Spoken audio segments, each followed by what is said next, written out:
Je m'appelle Florence Fauché, je suis la directrice du Centre d'études européennes et de politique comparée ici à Sciences Po. Et c'est mon grand plaisir de vous recevoir ici et de vous ouvrir cet événement qui est une première collaboration qui, j'espère, est la première de nombreuses autres collaborations entre le CE donc, et l'école de droit. Un événement et un nouveau partenariat coordonné par Sandrine Lefranc et par Soraya Amranimeki.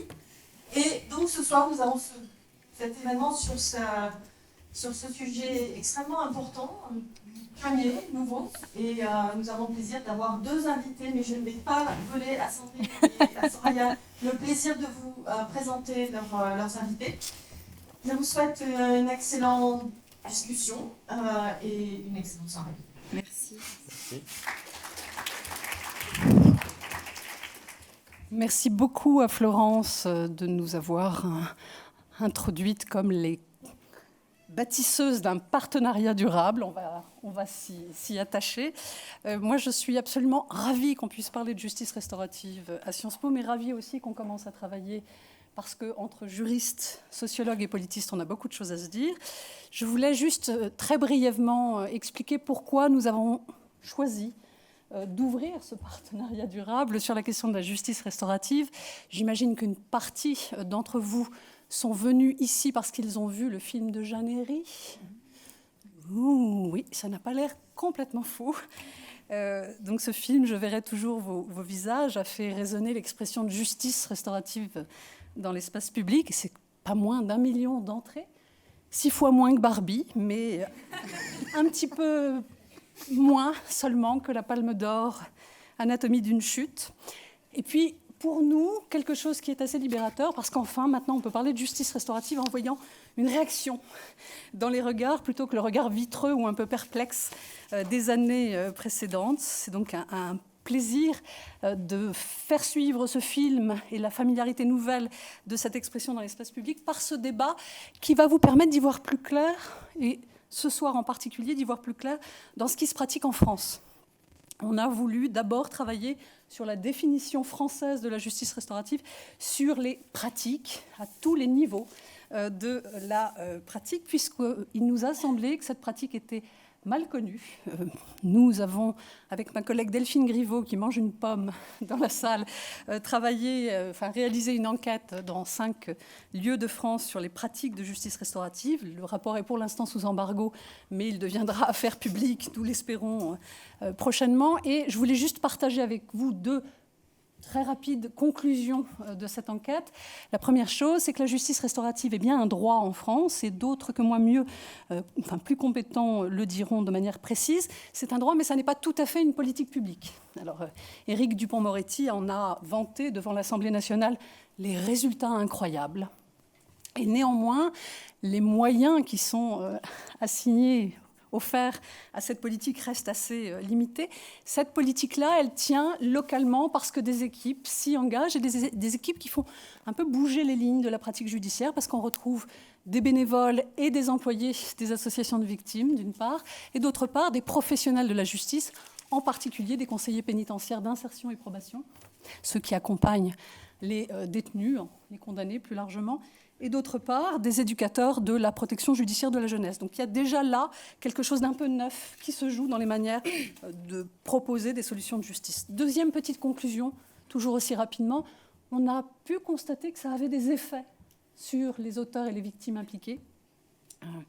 Effet d'atténuation de l'isolement social, effet de reconnexion avec l'État, effet de revalorisation de soi. Et donc c'est intéressant de voir ce que cette pratique de justice fait à ceux et celles qui entrent dans les pratiques. Ce débat aujourd'hui, c'est aussi un premier temps d'une réflexion plus générale sur l'idée de justice. Et je veux insister, on va parler de pratique aujourd'hui, mais il y a quand même autour de la justice restaurative et dans la littérature internationale dont elle fait l'objet beaucoup de questions sur les limites de la répression pénale, sur la nécessité de compléter la réhabilitation. C'est ça aussi dont on veut essayer de vous parler aujourd'hui. Et puis c'est peut-être aussi une réponse à ces attentes frustrées des justiciables qu'évoquent d'autres de nos collègues, Cécile Vigour, dans un ouvrage qui s'appelle « La justice en examen », et qui montre que les justiciables, passés ou non par l'expérience de la justice, veulent de la répression, veulent plus de sanctions, mais veulent aussi autre chose que de la répression et de la sanction. Ils veulent de l'égalité, ils veulent de l'impartialité, mais ils veulent aussi beaucoup d'écoute, d'empathie, de prise en considération des personnes. Et la justice restaurative veut offrir quelque chose de cet ordre-là. Nous verrons jusqu'à quel point elle y parvient, mais en tout cas, c'est une question. Et puis, la dernière question, j'imagine que certains nous attendent sur ce point-là. Il est bien sûr souvent question de violence sexuelle et violence de genre en matière de justice restaurative. On l'a constaté dans cette enquête, c'est un très grand nombre des demandes des auteurs comme des victimes qui rendent la pratique de la justice restaurative assez centrale, faute de réponse pénale. C'est l'insuffisance de la réponse pénale, souvent, qui vient expliquer qu'on accepte d'entrer dans des dispositifs de justice restaurative. Cette question, je l'évoque, mais pour vous annoncer que nous aurons un tome 2, un deuxième épisode, sans doute le 28 mars, où nous diffuserons le film pour ceux qui ne l'ont pas encore vu et où, à la suite de la diffusion de ce film, nous entendrons 2 personnes compétentes, une sociologue et une philosophe, parler de la manière dont on peut inventer une forme de justice capable de répondre aux violences sexuelles et de genre. Donc il y aura un débat dédié qui nous permettra d'approfondir ce que peut offrir la justice restaurative et d'autres formes voisines de la justice restaurative, par exemple la justice transformatrice. Je me tais, Soraya. Bien. Merci, bonsoir à toutes et à tous. Alors c'est vraiment un plaisir de commencer ce cycle de conférences. C'est un plaisir d'avoir un partenariat et de ne pas être chacun dans son couloir à réfléchir sociologie ou droit. C'est complètement dépassé. Quand on travaille sur la justice, évidemment, on est naturellement porté à faire des croisements, surtout quand on travaille sur la notion de justice, sur ce que cela signifie. Alors j'ai beaucoup d'étudiants à moi dans la salle. Ce soir, je serai speakerine seulement, rassurez-vous.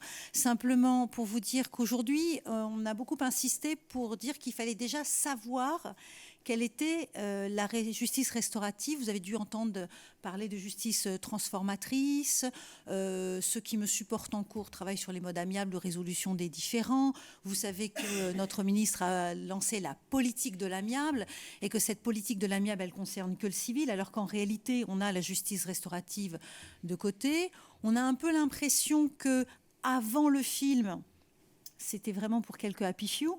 On ne savait pas trop et on découvre à l'occasion du film qu'en réalité cela existe en France et que c'est réglementé depuis 2014, qu'on a une loi du 15 août 2014, que c'est dans le code de procédure pénale, que c'est dans le code de la justice des mineurs et qu'en réalité on a un outil assez extraordinaire qui est assez intéressant parce qu'en réalité, on voit à travers la justice restaurative les mêmes mouvements qu'on voit dans la politique de l'amiable en matière civile, c'est-à-dire différentes manières d'aborder le sujet. On a mis justice restaurative, on aurait pu mettre les justices restauratives, puisqu'il y en a plusieurs, ou en tout cas plusieurs manières de le concevoir, et on a mis une autre manière de rendre justice, parce que la justice restaurative n'est pas une justice autonome qui fonctionne en vase clos, mais une complémentarité, une autre manière de poursuivre la justice, la finalité longue de Paul Ricoeur, c'est-à-dire la reconstruction du lien social, l'objectif de paix sociale.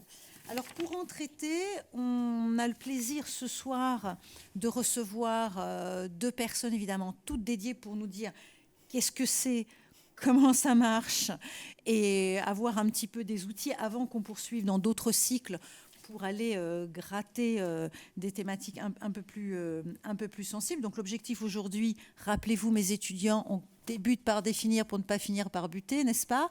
Donc aujourd'hui, on définit, on essaye de concevoir le sujet avec 2 personnes, Noémie Micoulet, qui a un parcours assez extraordinaire, qui a eu un Master 2 de criminologie et droit des victimes, mais qui est ensuite partie chez nos cousins québécois que l'on prend systématiquement voilà, comme si c'était le modèle absolu de justice amiable, sachant que peut-être, mais pas seulement, ça s'est beaucoup développé un peu partout dans le monde, qui a aussi des modules et des certificats de justice restaurative. Et puis on a, alors la particularité de Noémie, c'est qu'elle a été consultante pour le film Je verrai toujours au visage, donc elle pourra exactement vous dire ce qu'il en est et comment ça a fonctionné, et Romain Di Marino, qui après un Master 2 de droit pénal avec un intitulé qui m'a déjà échappé, de lutte contre la délinquance et je ne sais quoi, à Aix-en-Provence, est devenu directeur des services pénitentiaires et passé ensuite pendant 10 ans directeur des services pénitentiaires, c'est assez intéressant pour le sujet, qui est ensuite passé magistrat, qui a été au substitut en province puis à Paris, et depuis le 2021 il est au SADJAV. Alors le SADJAV, c'est un acronyme un peu affreux, c'est en fait le secrétariat général du ministère de la Justice qui s'occupe de l'accès au droit et à la justice. On le connaît nous juristes pour l'aide juridique, essentiellement, mais qui s'occupe aussi de l'aide aux victimes, et donc c'est assez cohérent que ce soit le service qui s'occupe de la justice restaurative. Avant de laisser la parole, juste pour vous indiquer, je fais de la promotion, mais je n'ai pas de droit. Vous avez un petit ouvrage d'Howard Zer, c'est la traduction d'un de ses articles de 2012, pour la modique somme de 14 € en une centaine de pages. Il est considéré comme le grand-père, alors je ne sais pas pourquoi pas le père, mais le grand-père de la justice restaurative. Pas juste parce qu'il est âgé, non. Et c'est assez intéressant parce qu'il montre justement ce que n'est pas la justice restaurative, ce qu'elle peut être, les grands principes de la justice restaurative, et il le resitue dans la géographie mondiale, puisque par exemple en Nouvelle-Zélande, on apprend que c'est la manière de rendre la justice pour ce qui est de la justice des mineurs. Alors même si on a un article, ça n'est pas tout à fait effectif en France, et donc ce sera très intéressant de vous entendre sur la distinction entre les droits formels et les droits réels, c'est-à-dire qu'on a les textes, mais maintenant il suffit de le faire. Donc vous avez la parole. Merci beaucoup à vous deux pour l'invitation. Je vais juste compléter ma présentation, et ce que j'aime bien faire, c'est vous dire d'où je vous parle. On dit que la loi, elle a 10 ans. Moi, ça fait 10 ans que je travaille dans la justice restaurative. Donc, j'ai commencé le 2 juin 2014 et la loi est sortie le 15 août 2014. Donc, j'ai la chance de pouvoir vous dire que j'ai pu lire les débats parlementaires, j'ai pu lire ce qui a permis ses prémices et puis sa mise en œuvre aussi à un niveau un peu plus ce qu'il est actuellement. Vous parlez aussi depuis peut-être un imaginaire commun que pour celles et ceux qui ont vu le film Je verrai toujours au visage, dans ma pratique professionnelle, je suis le formateur que vous voyez au début qui dit mode avion, je le dis, là cette semaine je suis à Dijon et j'ai fait l'aller-retour ici, donc je suis un peu en mode avion avec mes apprenants et apprenante. Donc je suis un peu Denis Podalides, si vous voulez une référence. Aussi un peu Élodie Bouchez, oui. Parce que j'anime aussi des médiations restauratives, et puis j'ai aussi, et j'en anime encore, et je travaille aussi sur donc Denis Podalides en tant que formatrice et superviseuse, et puis en tant qu'animatrice aussi de justice restaurative de groupe, et aussi de rencontrer un peu, comme vous avez pu le voir dans le film, un victime-auteur, personne participante. Voilà d'où je vous parle, et je vais essayer de vous raccrocher à ma pratique dans cette présentation et dans les réponses à vos questions ou à vos commentaires s'il y en a. Voilà. D'où on se parle, c'est vraiment un aspect important des choses. Je l'ai dit aux personnes qui nous ont invités et que je remercie. Moi, je ne suis pas un praticien de la justice restaurative. La collègue vous a indiqué mon parcours, et pour tout vous dire, moi j'ai appris l'existence de la justice restaurative lors de mon arrivée au ministère, et après avoir fait 5 ans au parquet avec des finalités bien précises, mais c'était un peu un ovni qui s'est présenté à moi. Et quelles que soient nos fonctions, il faut toujours être curieux. Et moi, j'ai vraiment été très intéressé par ce sujet de la justice restaurative. Avec Noémie, vous aurez toutes les réponses aux questions pratiques. Néanmoins, la collègue a indiqué l'acronyme curieux du service où je travaille, donc le service de l'accès au droit et à la justice et de l'aide aux victimes, composé donc de différentes entités. Et parmi les 3 bureaux qui composent cette entité, le bureau de l'aide aux victimes et la justice restaurative, c'est une faculté de prise en charge des victimes, et c'est pour ça qu'on est le point d'entrée, même si paradoxalement, et ça aussi c'est important pour la présentation, certaines mesures de justice restaurative concernent exclusivement les auteurs, et donc rien qu'avec ces aspects-là, on voit que la justice restaurative est un sujet complexe. Pour en revenir à des considérations plus terre-à-terre, donc certains ont vu le film, donc je m'excuse d'avance pour ce que je vais leur projeter, mais ça ne durera que 2 minutes 37.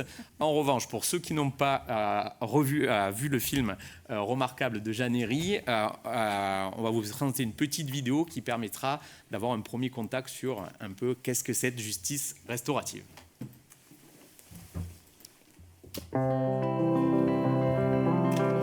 C'est bon? Tu vas récupérer les dommages d'intérêt que les juges t'ont accordés? Oui, papa. Au bureau d'aide aux victimes du tribunal, ils m'ont tout expliqué. Ça ne va pas? Si. Enfin, je sais pas. C'est bizarre de se dire que tout est terminé alors que j'ai encore tant de questions. Ils m'ont dit que si je voulais, je pouvais demander à rencontrer mon agresseur. Ils appellent ça la justice restaurative. Quelle idée. Tu veux le rencontrer après ce qu'il t'a fait? Je sais pas, mais c'est en droit, c'est gratuit et c'est encadré par des professionnels. Alors, vous en pensez quoi? J'ai peur de me faire allumer. Les professionnels sont là pour veiller à ce que tout se passe bien. Vous ne serez pas seul avec elle. Et il y a plusieurs entretiens préparatoires avec un animateur. Et la juge, elle va dire quoi? Pas grand-chose. Ça n'est pas une obligation. Et ça ne vous rapportera aucun avantage sur le plan pénal. Elle ne saura même pas ce que je vais dire? La juge ne saura rien. C'est confidentiel. Alors? Tu as rencontré l'animateur? Oui, et il va rencontrer aussi mon agresseur. Je ne te comprends pas. Pourquoi tu veux ressasser tout ça? Je veux qu'il entende tout ce que ça m'a fait, toutes ces séances avec le psy pour enfin retrouver le sommeil. J'aimerais aussi comprendre pourquoi c'est à moi que c'est arrivé. Pourquoi moi? Quand vas-tu le voir? Je sais pas encore. Je sais même pas si je vais aller jusqu'au bout. C'est pas une obligation. Je peux arrêter à tout moment et lui aussi. Les entretiens préparatoires me font déjà beaucoup de bien. Au fait, je voulais vous dire que je la vois mardi. Comment vous sentez-vous? J'ai la trouille. Vous pensez que je dois lui demander pardon? C'est à vous de voir. Si vous le faites, elle est libre de ne pas vous l'accorder. Qu'est-ce que je vais pouvoir lui dire alors? Eh bien, vous pouvez parler de vous, d'elle si elle le souhaite, de la suite. Et elle aura des choses à vous dire de son côté. Quoi qu'il se passe, l'animateur sera toujours présent.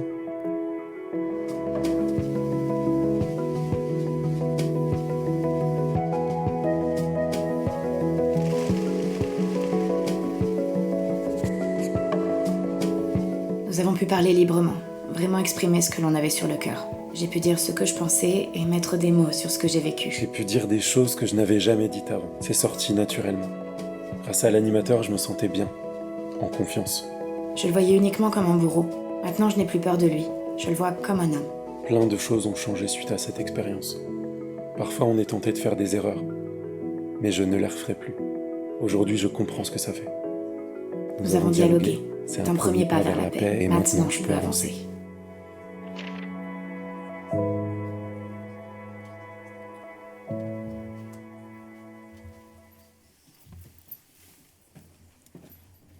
Ça remplace pas, je verrai toujours vos visages, mais Voilà. ça vous donne une petite idée. Vous l'aurez compris, la vidéo a été faite avant le film. Donc du coup, par rapport au plan avec Noémie, donc moi je représente le point de vue du ministère, voilà, avec oui. ce qu'on vous a indiqué. Et moi, j'ai pas dit d'où je parlais. Je vous ai dit d'où je parlais, mais pas de quelle structure je parle. Donc, je travaille pour l'Institut français pour la justice restaurative. C'est une association qui est conventionnée avec le SADJAV, donc le service de Romain, donc avec le ministère de la Justice. Et donc, on a des conventions de mise en œuvre et de développement de nos missions par ce biais. Voilà, donc et mon travail, notre travail au sein de l'Institut, c'est de développer la justice restaurative, de permettre la formation des agents et aussi d'animer des mesures de justice restaurative, d'accompagner des programmes pour qu'ils se mettent en place. Voilà. Donc, je profite pour avancer en temps masqué dans la présentation. Donc, l'IFJR, c'est un acteur majeur de la justice restaurative. Et donc, Noémie vous a indiqué le champ de l'intervention de cette association spécialisée subventionnée par le ministère. Il faut savoir qu'il y a d'autres associations spécialisées qui interviennent dans le champ de la justice restaurative, et notamment l'association de recherche en criminologie appliquée, qui a donc l'ARCA, je suis désolé pour tous ces acronymes, qui a une approche un peu plus clinique, mais qui est dans la même posture sur des zones un peu plus limitées, mais c'est le même office que l'IFJR, à savoir que ce ne sont pas des opérateurs de justice restaurative directe, même si dans le cadre de certains exercices ça peut arriver, mais globalement ils sont là pour promouvoir et accompagner les terrains, donc les tribunaux, les SPIP, la protection judiciaire de la jeunesse, pour mettre en œuvre des programmes de justice restaurative, former ces personnels pour que ça soit conforme aux standards, dernière précision, je suis désolé, mais comme on est sur le sujet des entités, il y a aussi d'autres entités qui interviennent côté auteur, et donc là, c'est plus citoyen et justice. Comme ça, vous avez le panorama des associations spécialisées sur la justice restaurative. Par rapport au plan, donc on est resté sur des choses très simples et on va vous les présenter alternativement avec Noémie. Qu'est-ce que la justice restaurative? Quelles sont les différentes mesures? Quels peuvent être les bénéfices pour les participants? Alors, participants, est-ce qu'on englobe ceux qui animent les mesures? Ça, c'est une question que je me suis posée en discutant du plan avec Noémie. Ensuite, on est notamment face à des juristes, même si le public est pluriel, la consécration légale, les conditions et les garanties, ça c'est vraiment un point important. Et puis après, le champ d'application de la justice restaurative. Et enfin, ça sera un petit peu difficile à la fin, mais j'essaierai de vous dire comment c'est déployé, même si j'ai commencé un peu à le dévoiler au sein du ministère. Donc, je vous ai parlé des associations qu'on finance au niveau national, mais il y a d'autres sources de financement pour la justice restaurative. Donc, ça fait écho à la question des moyens, puisque c'est un des sujets. Et enfin, je vous présenterai un peu quelques chiffres qu'il faut prendre avec précaution, mais pour que vous ayez un peu idée de ce qui est mis en œuvre. On va essayer d'être concis pour vous laisser aussi de la place et pour pas, en fin de journée, vous abreuver de diapos. Donc, on va pas lire les diapos, mais on va plutôt les commenter, vous donner des éléments. Voilà. On va essayer que ce soit le moins chiant possible. On y va.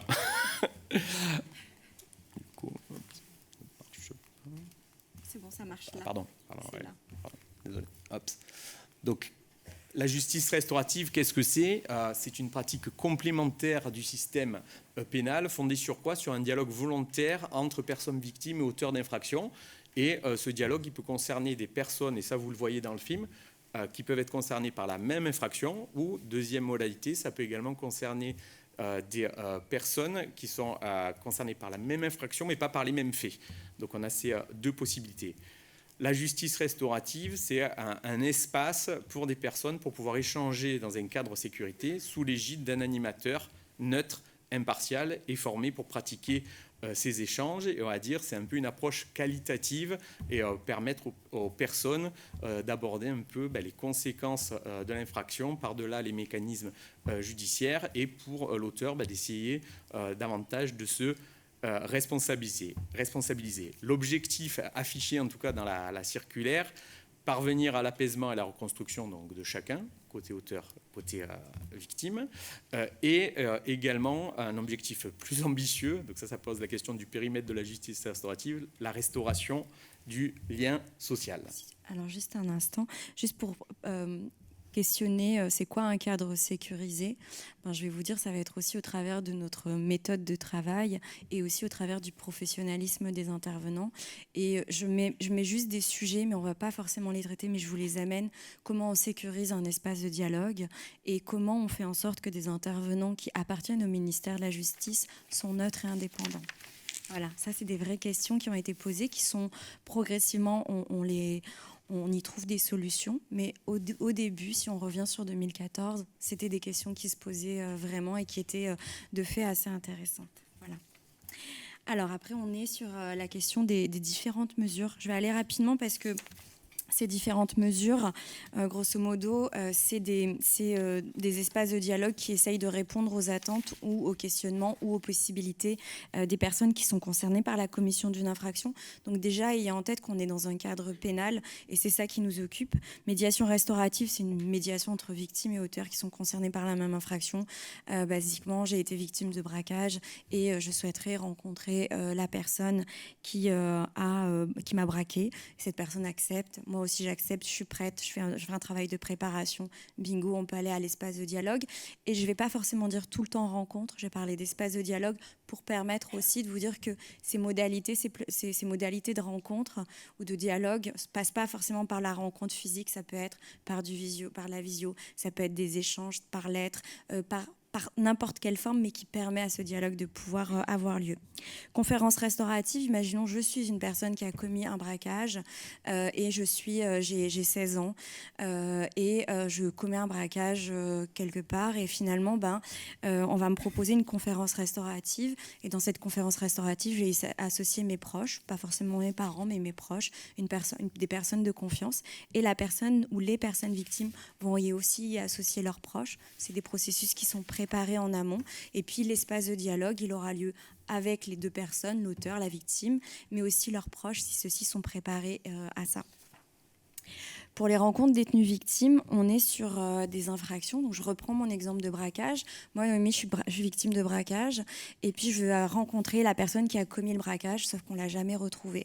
Jamais. Donc là, j'ai porté plainte, j'ai des répercussions, etc. Mais je n'ai pas d'espace. Voilà un peu ce que vous avez pu voir dans le film. Je verrai toujours au visage. Et là, on me dit, oui, on ne pourra pas retrouver l'auteur du braquage, mais en revanche, ce qu'on peut faire, c'est pourquoi pas des rencontres avec des auteurs de braquage et des personnes victimes de braquage. Et donc là, je vais être préparée aussi. Et puis, je vais avoir une session de 5 rencontres plénières de 3 heures où je vais avoir des espaces de dialogue avec des personnes victimes et des personnes auteurs sur donc, des infractions qui sont similaires, mais qui ne sont pas liées. En anglais, on dit relié, unrelated. Je n'ai pas un très bon accent, mais voilà. Mais vous avez compris, relié ou non reliés. Et enfin, les cercles de soutien et de responsabilité. Nous, à l'Institut, on parle plutôt de dispositifs à visée restaurative, mais qui... C'est un dispositif qui met au centre une personne qui a commis des violences sexuelles ou d'autres formes de violence, qui a un risque de récidive élevé. Donc là, on part aussi sur des dimensions de criminologie, comment on évalue le risque de récidive, non pas d'une perspective pénale, mais dans une perspective criminologique. Et donc ça veut dire aussi ramer en France pour amener cette dimension criminologique dans nos évaluations et dans le champ de l'approbation, mais ça c'est un autre débat. Et finalement, cette personne sort de détention, elle a un cercle social qui est très restreint, elle a un risque de récidive élevé, et donc il y a des bénévoles qui vont être autour de cette personne et qui vont l'accompagner pour viser le soutien. Donc les bénévoles soutiennent et dans la responsabilisation pour que la personne ne recommence pas. Ces cercles, ils ont été évalués au Canada et ils fonctionnent, ou ils fonctionnaient bien. Malheureusement, faute de financement, ils ont dû arrêter. Et le risque et la récidive chutait vraiment, je crois que c'est 30% par rapport à des personnes qui n'avaient pas suivi. Ils ont fait quand même des études différentielles et longitudinales donc, pour pouvoir produire ces résultats. Voilà. Pour quelque chose d'exhaustif sur ça. Donc Noémie vous a présenté un peu le panel des mesures et maintenant on va enchaîner par les bénéfices. Alors, pour ce qui est des bénéfices, d'où est-ce qu'on amène tout ça, d'où il tire en fait la qualité de ces bénéfices? C'est des bénéfices que les personnes évoquent à l'issue d'un passage dans un processus de justice restaurative. Et vous pouvez retrouver ces bénéfices de manière assez commune. C'est ce qu'on retrouve dans la littérature et même dans les retours d'expérience. Donc, c'est raconter ce qui s'est passé, exprimer ses interrogations, ses attentes, ses besoins, etc. Beaucoup de personnes victimes et beaucoup de personnes auteurs parlent d'apaisement, parlent aussi de reconstruction. Pour les personnes auteurs, c'est de se dire je sors de la figure du monstre, je deviens une personne humaine, je reprends forme humaine, d'avoir aussi moins peur du regard des autres. Pour les personnes victimes, on a aussi des dimensions qui sont liées au fait de sortir de la peur, sortir de la culpabilité, sortir de la honte, pouvoir aussi trouver des espaces où les souffrances qui sont exprimées ne viennent pas être jugées, validées, invalidées par les proches, par la société, parce qu'on a aussi quand même parfois un discours de dire ah bah c'est bon, ça fait 30 ans, ah bah c'est bon, t'as eu de l'argent, oh, tu devrais passer à autre chose, etc. Et puis pour les personnes auteurs, on leur dit aussi ça, c'est bon, t'as payé ta dette, t'as été en prison, c'est bon, t'as payé ta dette, t'as payé tes dommages et intérêts. Et avoir ce discours-là, c'est parfois nier aussi le droit aux personnes de s'envisager autrement au travers de l'acte qui a été subi ou qui a été commis et de vouloir autre chose. Et donc ces espaces de justice restaurative, c'est ce qu'on espère pour ces personnes, c'est de pouvoir au travers du dialogue, pouvoir s'envisager autrement. Voilà ce que je peux vous dire. Après, je pense que dans nos échanges, on pourra aller de manière un peu plus précise, si vous le souhaitez. En tout cas, par rapport aux bénéfices, c'est vraiment quelque chose où les personnes victimes, puisque moi j'ai ce point de vue-là par rapport à mon office, mais c'est vrai que la justice restaurative, elle permet vraiment aux victimes de se réassurer et de reprendre un peu le cours des choses par la suite. Donc c'est vraiment quelque chose de qualitatif. On vous a mis quelques témoignages, mais que vous retrouverez dans les différents slides. Je vais maintenant vous parler donc de la consécration légale de la justice restaurative. Donc, ça existe depuis longtemps puisqu'il y avait eu des expérimentations en 2010 au sein de la maison centrale de Poissy avec le SPIP et l'INAVEM. Donc, l'INAVEM, c'est désormais le réseau France Victimes. Et donc, France Victimes, c'est le réseau qu'on finance avec un numéro, le 116 006, où toute personne ayant été victime d'une infraction pénale peut contacter ce numéro et pour qu'on puisse lui indiquer l'association d'aide aux victimes la plus proche de chez elle. Et donc, du coup, ces personnels des associations d'aide aux victimes, ceux qui sont formés, peuvent mettre en œuvre des mesures de justice restaurative. Par rapport à cette première expérimentation, ensuite, il y avait eu la directive victime du 25 octobre 2012. Donc, on voit quand même qu'il y a un peu un ancrage victime dans la justice restaurative. C'est quelque chose de pas neutre. Et ça a été traduit dans notre droit positif le 15 août 2014 avec l'article 10.1 du Code de procédure pénale. Je vous épargne la lecture, vous l'avez sous les yeux. Mais ce qui est important de noter, c'est que c'est à l'occasion de toute procédure pénale, y compris lors de l'exécution de la peine, et les personnes peuvent se voir proposer une mesure de justice restaurative. Donc ça pose la question de l'information. Est-ce qu'on peut se voir proposer la mesure? Est-ce qu'on doit informer systématiquement? Et sur les objectifs, on en a déjà parlé. Allez lire les débats parlementaires. Voilà. C'est chouette. C'est un bon conseil de lecture en complément Allez les de ce lire. qu'on vous a déjà fait. C'est aussi intéressant, voire plus. Oui, puisque du coup, il y a eu le texte qui a été débattu pendant la période estivale et ça a occupé, je crois, 30 ou 35 minutes Rien du tout. Des débats et avec des... Mais en fait, j'aime bien, moi, contextualiser. On était dans la réforme pénale qui était portée par Taubira après le mariage pour tous. Donc, vous avez le contexte. Et la réforme pénale a été énormément décriée. Et il y a eu un espèce de petit cavalier. C'est pas un cavalier, parce qu'on était vraiment dans un cadre pénal. Mais n'empêche que je trouve que ça a été un peu porté de manière subversive comme ça. Voilà, ça se lit, ça se voit, ça se... Voilà. Le chemin a été particulier, donc vous pourrez voir tout ça, mais je vous épargne ces aspects-là. Par rapport suite donc à l'adoption de la loi, on va dire qu'il y a eu plusieurs textes qui sont venus un peu préciser les choses. Et, il y a la circulaire du 15 mars 2017 qui, on va dire, définit les règles du jeu sur le cadre juridique et le champ d'application. Par la suite, il y a eu un ancrage dans les directions métiers du ministère de la Justice avec le Code de justice pénale des mineurs et également le Code pénitentiaire qui ont vraiment intégré cette mission, en tout cas dans les textes, à leur champ d'action. Et également, il y a eu 2 décrets suivis d'une dépêche et d'une circulaire qui ont rappelé, puisque la justice restaurative, si on en parle, c'est que ça a du mal à prendre un petit peu, le fait que ça pouvait être déployé à tous les stades de la procédure. Et également, dans le contexte que vous connaissez là, par rapport aux faits, au préjudice des mineurs, il y avait eu des directives selon lesquelles, pour rappeler que ça pouvait également s'appliquer aux infractions prescrites et que c'est quelque chose qui devait être évalué. Tout à fait. Si vous regardez le décret du 23 novembre 2021, en fait, c'est la transposition d'une dépêche du garde des Sceaux qui datait de février 2021.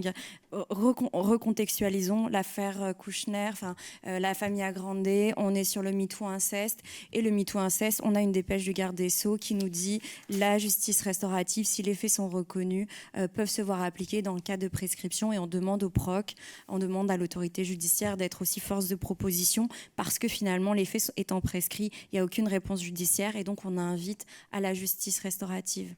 Et là, on se dit... Ça, on ne parle pas que des victimes, on parle aussi des personnes auteurs, parce que les textes, on ne les a pas tous cités, suivent surtout la personne victime, mais là, la proposition, elle est faite pour tout le monde. Et sur cette base-là, dans ma pratique, j'ai des procs qui savent qu'ils vont classer sans suite parce que, ou qui vont faire une alternative aux poursuites, qui vont prononcer une alternative aux poursuites, ou ils vont classer sans suite parce que l'auteur est grabataire, il se rappelle de rien, ou parce qu'il est trop âgé dans une maison de retraite. Mais par contre, ils vont autoriser la justice restaurative pour pouvoir envisager cette possibilité pour les personnes victimes. Pourquoi pas ? Voilà, avec aussi des garanties néanmoins en termes de sécurité et de préparation du processus.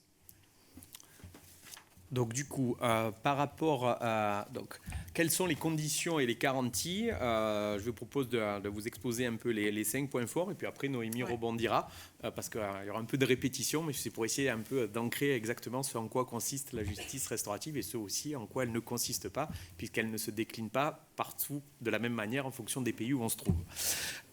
Donc tout d'abord, l'auteur et l'infraction doivent reconnaître les faits, donc ça c'est tel qu'indiqué dans la circulaire, mais après il y a des petites nuances, notamment pour les mineurs ou à côté protection judiciaire de la jeunesse. Ça peut aussi concerner des auteurs qui se sentent concernés par la commission de l'infraction. Les mineurs. Donc voilà, donc c'est cette petite nuance. Et puis aussi de ne pas confondre je reconnais les faits et je reconnais la personne victime. Et on a souvent tendance, et aussi dans nos représentations, que reconnaître les faits, c'est forcément reconnaître l'impact, les conséquences, les répercussions sur la personne victime. Là, on parle, moi, de ma place à moi, j'ai plutôt parlé de responsabilisation, mais c'est pas un filtre, c'est pas une condition supplémentaire. Je reconnais les faits, mais je peux très bien ne pas comprendre, considérer, élaborer. On a des personnes auteurs qui arrivent dans ces rencontres, dans ces mesures de manière générale, en disant mais moi je veux comprendre pourquoi la personne victime elle s'en remet pas. Je veux comprendre pourquoi elle vit ça. Et donc de fait ils reconnaissent les faits, mais reconnaître la place de l'autre, cette altérité là, c'est pas c'est quelque chose qui va peut-être évoluer, se travailler dans les rencontres, mais c'est pas un objectif non plus. C'est juste pour pas que vous mettiez des conditions supplémentaires. Il faut qu'ils soient empathiques. C'est quoi l'empathie ? Il faut que voilà. C'est important cette précision, selon moi. Mode avion, on n'est pas encore au stade de l'empathie et il faut simplement cette condition-là.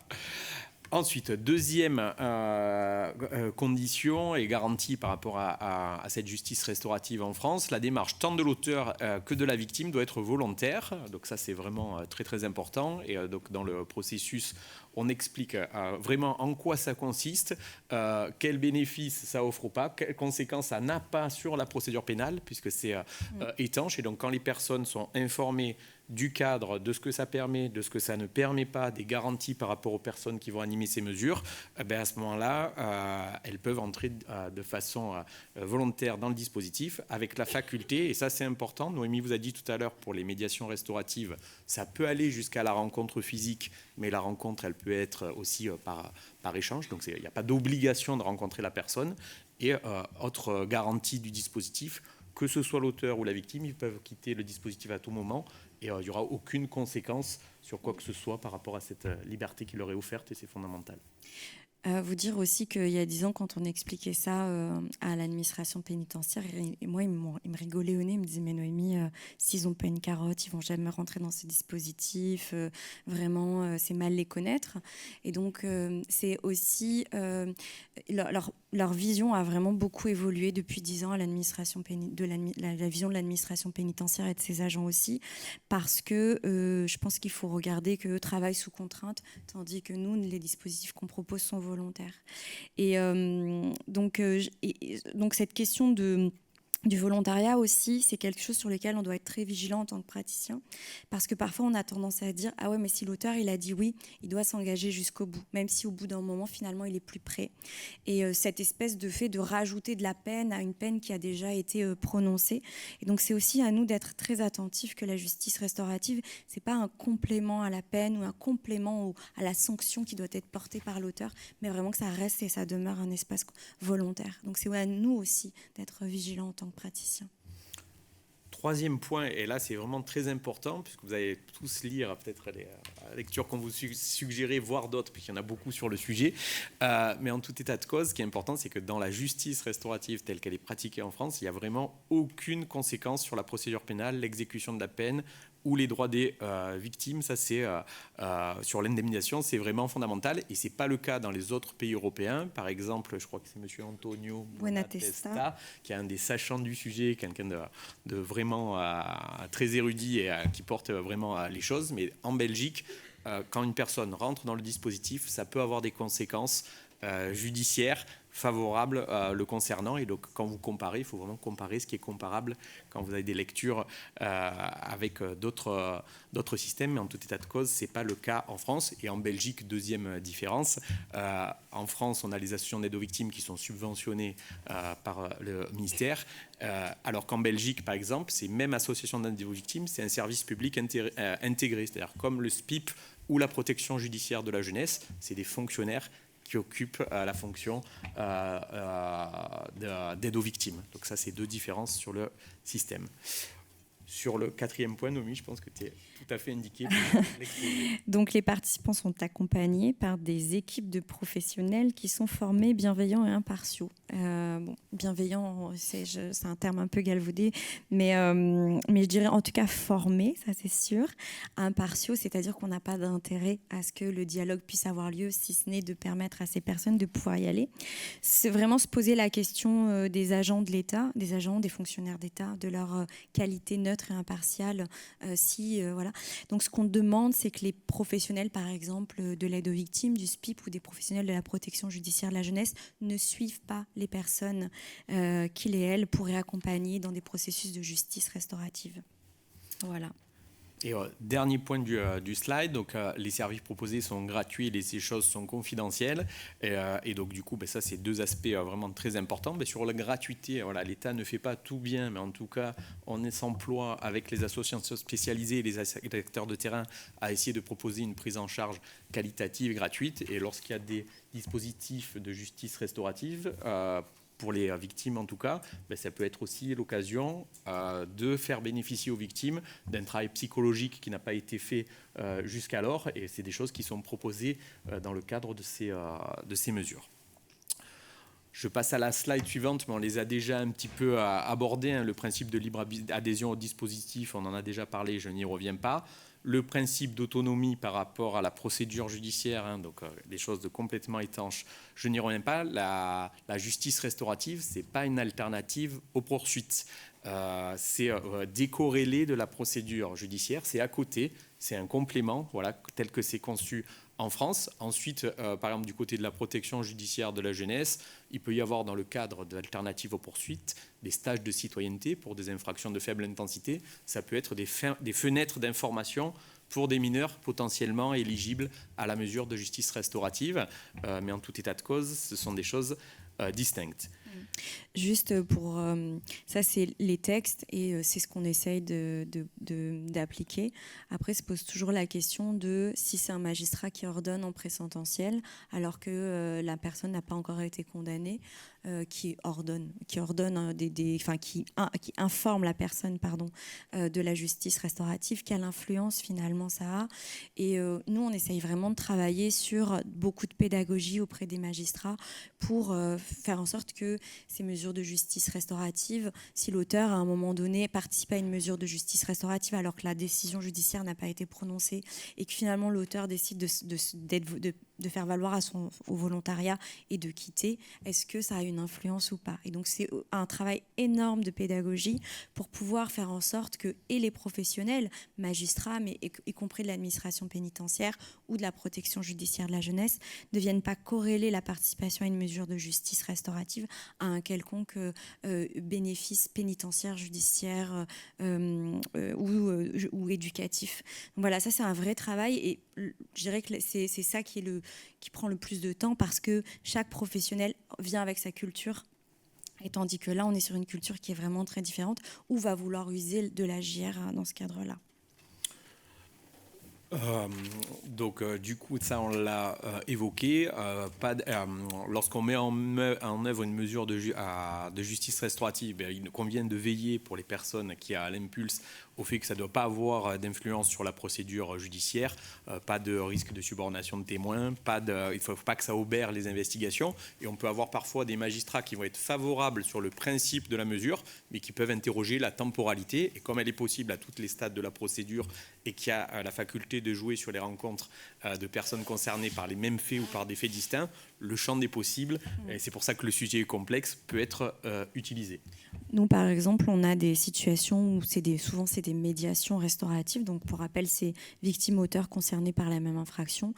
C'est une demande qui émane, qui vient soit des personnes, soit une information qui est donnée de manière proactive par les professionnels du ministère de la Justice.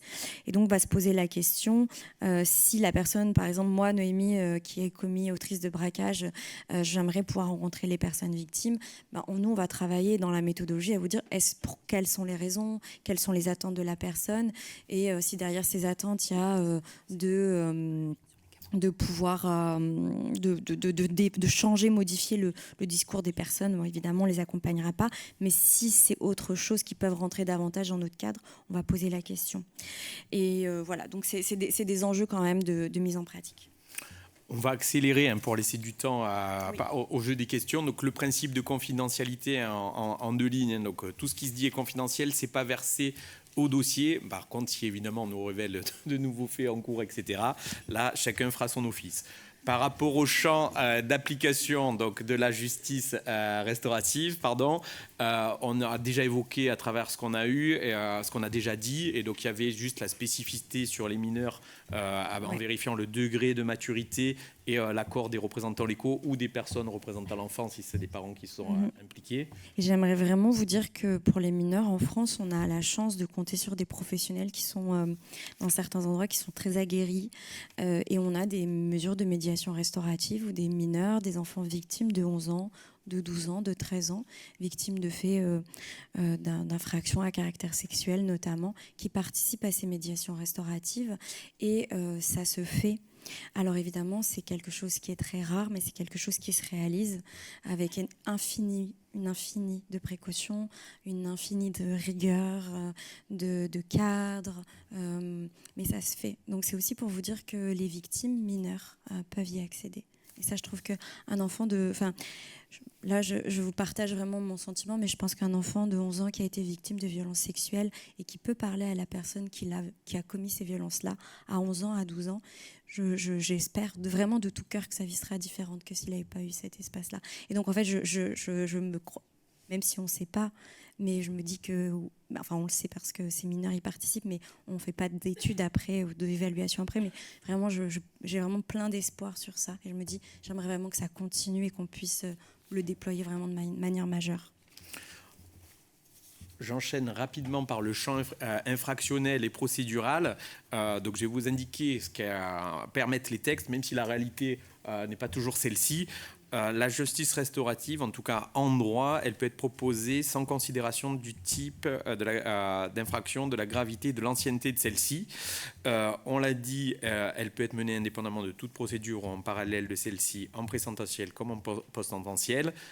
En revanche, ça doit toujours demeurer compatible avec les exigences procédurales, et donc du coup toutes les personnes qui impulsent les mesures de justice restaurative vérifient auprès de l'autorité judiciaire qu'il n'y a pas d'interdiction de contact ou de paraître en parallèle. Par rapport aux autres slides, je pense que le temps nous est compté et que ça sera plus intéressant d'avoir vos questions. Vous l'avez compris, sur le déploiement, c'est avec le ministère et le soutien des associations. Le financement, c'est essentiellement justice, mais il y a peut-être de futures personnes qui travailleront dans les collectivités locales ou dans d'autres services de l'État. Donc il faut encourager les cofinancements pour mener à bien ces mesures de justice restaurative. Le Comité national de justice restaurative, c'est une instance au sein du ministère où on échange et on essaye de capitaliser sur les connaissances des uns et des autres pour essayer de porter avec plus ou moins de succès cette justice restaurative. Et après, dans les textes, il y a toute une organisation qui est prévue, mais on vous en a déjà trop dit. Sur les financements, j'ai essayé d'évacuer ça au début de la présentation avec les financements des associations spécialisées et après les autres moyens dégagés par mon service pour les associations d'aide aux victimes au niveau local. Et du coup, simplement pour aller aux questions, parce que je pense que c'est l'objet, s'agissant des chiffres, malheureusement, c'est un peu dur pour moi d'être dans tous ces types d'événements parce qu'on n'était pas très bon sur les données. Mais on va être meilleur en 2020. Voilà, mais c'est très difficile d'avoir des données fiables sur la justice restaurative. Pourquoi ? Parce qu'il n'y a pas d'indicateur commun.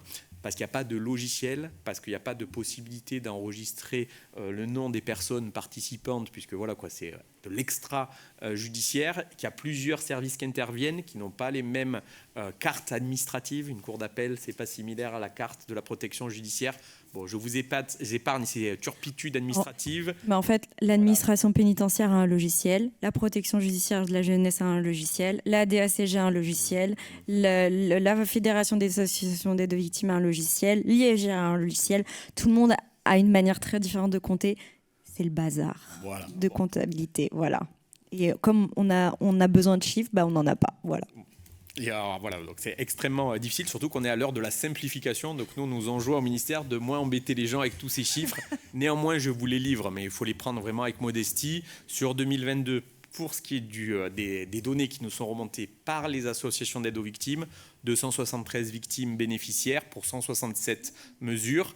Rapidement, parce qu'on va laisser le temps aux questions. Initialement, la justice restaurative, au début de la présentation, je vous ai indiqué que c'était la maison centrale de Poissy avec les rencontres détenus-victimes. Noémie vous a expliqué en quoi ça consistait. Depuis le Covid, il y a eu une réorientation des mesures vers les médiations restauratives, où on a simplement donc, la victime et l'auteur par les mêmes faits et un ou des animateurs, parce que c'était plus simple à mettre en œuvre. Et donc, pour faire vivre cette politique publique, les services se sont un peu réorganisés avec le concours des associations spécialisées et des professionnels de terrain très investis pour travailler en cette direction. Ça prend moins de temps aussi. Donc il y a aussi une question de temps et ce qu'on a peu dit dans notre présentation, c'est que les professionnels qui animent ces mesures le font peu sur pas de temps dédié ou très peu, ce qui signifie qu'ils le font en plus de leur service et de leur temps de travail. Donc on parle plutôt de bénévolat, même si ce sont des agents du ministère de la Justice ou des salariés d'associations conventionnées avec le ministère. Là, ce sont les chiffres de la direction de l'administration pénitentiaire, mais ce qui était intéressant par rapport à ces chiffres, sur le type d'infraction, puisque eux, de leur côté, recensent ça. Donc, pour les mesures mises en œuvre par l'administration pénitentiaire, vous avez un peu le panel des infractions concernées. Et donc, souvent, il y a certaines réticences à mettre en œuvre des mesures de justice restaurative. Et ce qu'on peut constater, c'est qu'en fait, c'est plutôt adapté. En tout cas, les demandes émanent plutôt des personnes qui ont subi les choses les plus désagréables. Oui. Mamie, tu corrigeras. Plus c'est grave, comme on dit, plus ça marche. Voilà, ça je vous épargne, la formation je vous épargne, la protection judiciaire de la jeunesse simplement pour indiquer, donc là bon, vous avez quelques chiffres, mais qu'il y a une montée en puissance de la protection judiciaire de la jeunesse, qui a essayé de faire des supports pour mieux informer, pour toucher les professionnels. Et voilà, même si tout n'est pas parfait, il y a plusieurs impulsions qui sont données. Et pour la protection judiciaire de la jeunesse, simplement ce qui est important de voir sur la méthode, c'est qu'ils commencent à consacrer des moyens spécifiques, même s'ils sont contestables par définition, mais pour essayer de porter cette politique publique. On vous remercie de votre attention. Merci.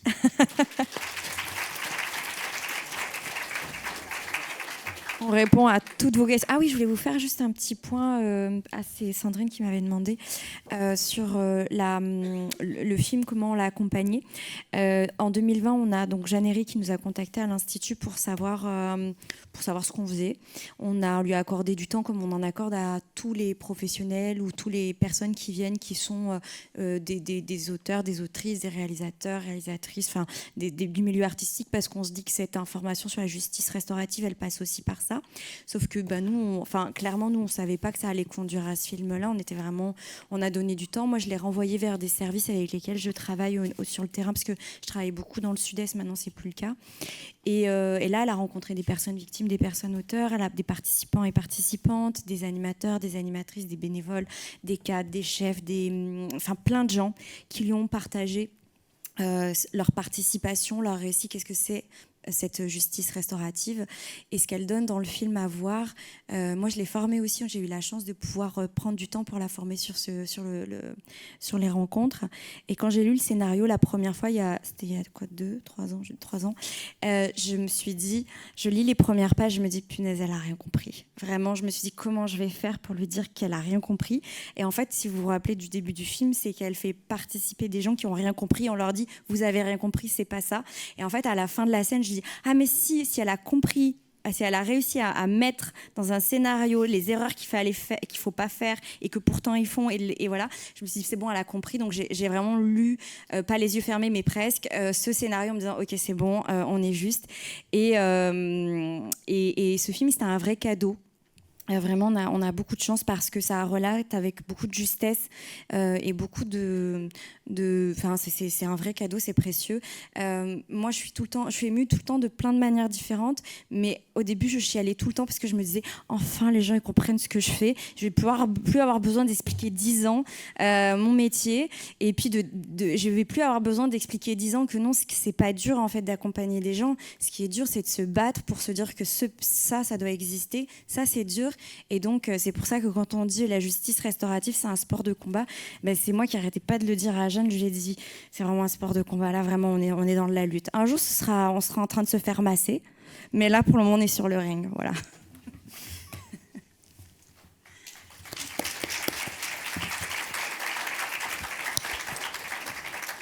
Est-ce qu'il y a des questions dans la salle? Il y en a une au fond, là-bas. Sophie. Il y en a là-bas.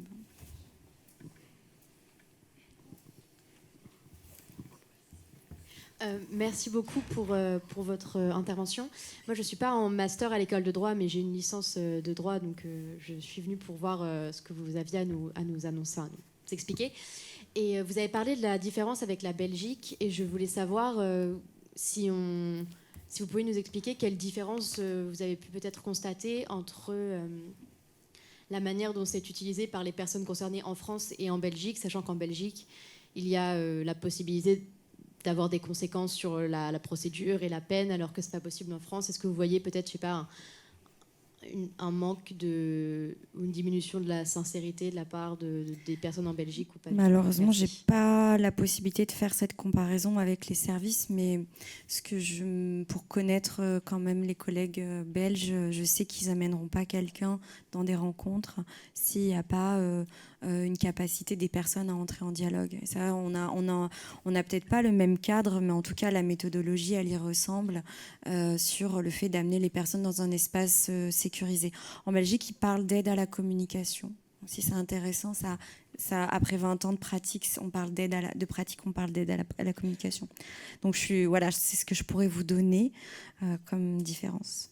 Moi, j'ai pas d'éléments plus précis, mais en tout cas, moi, je trouve vraiment dans le système français, c'est peut-être contestable, mais le fait qu'il y ait cette distinction, je la trouve bénéfique, parce que quand les personnes entrent dans le dispositif, pour le coup, on se pose même pas la question. Ouais. Ça, c'est que mon simple avis.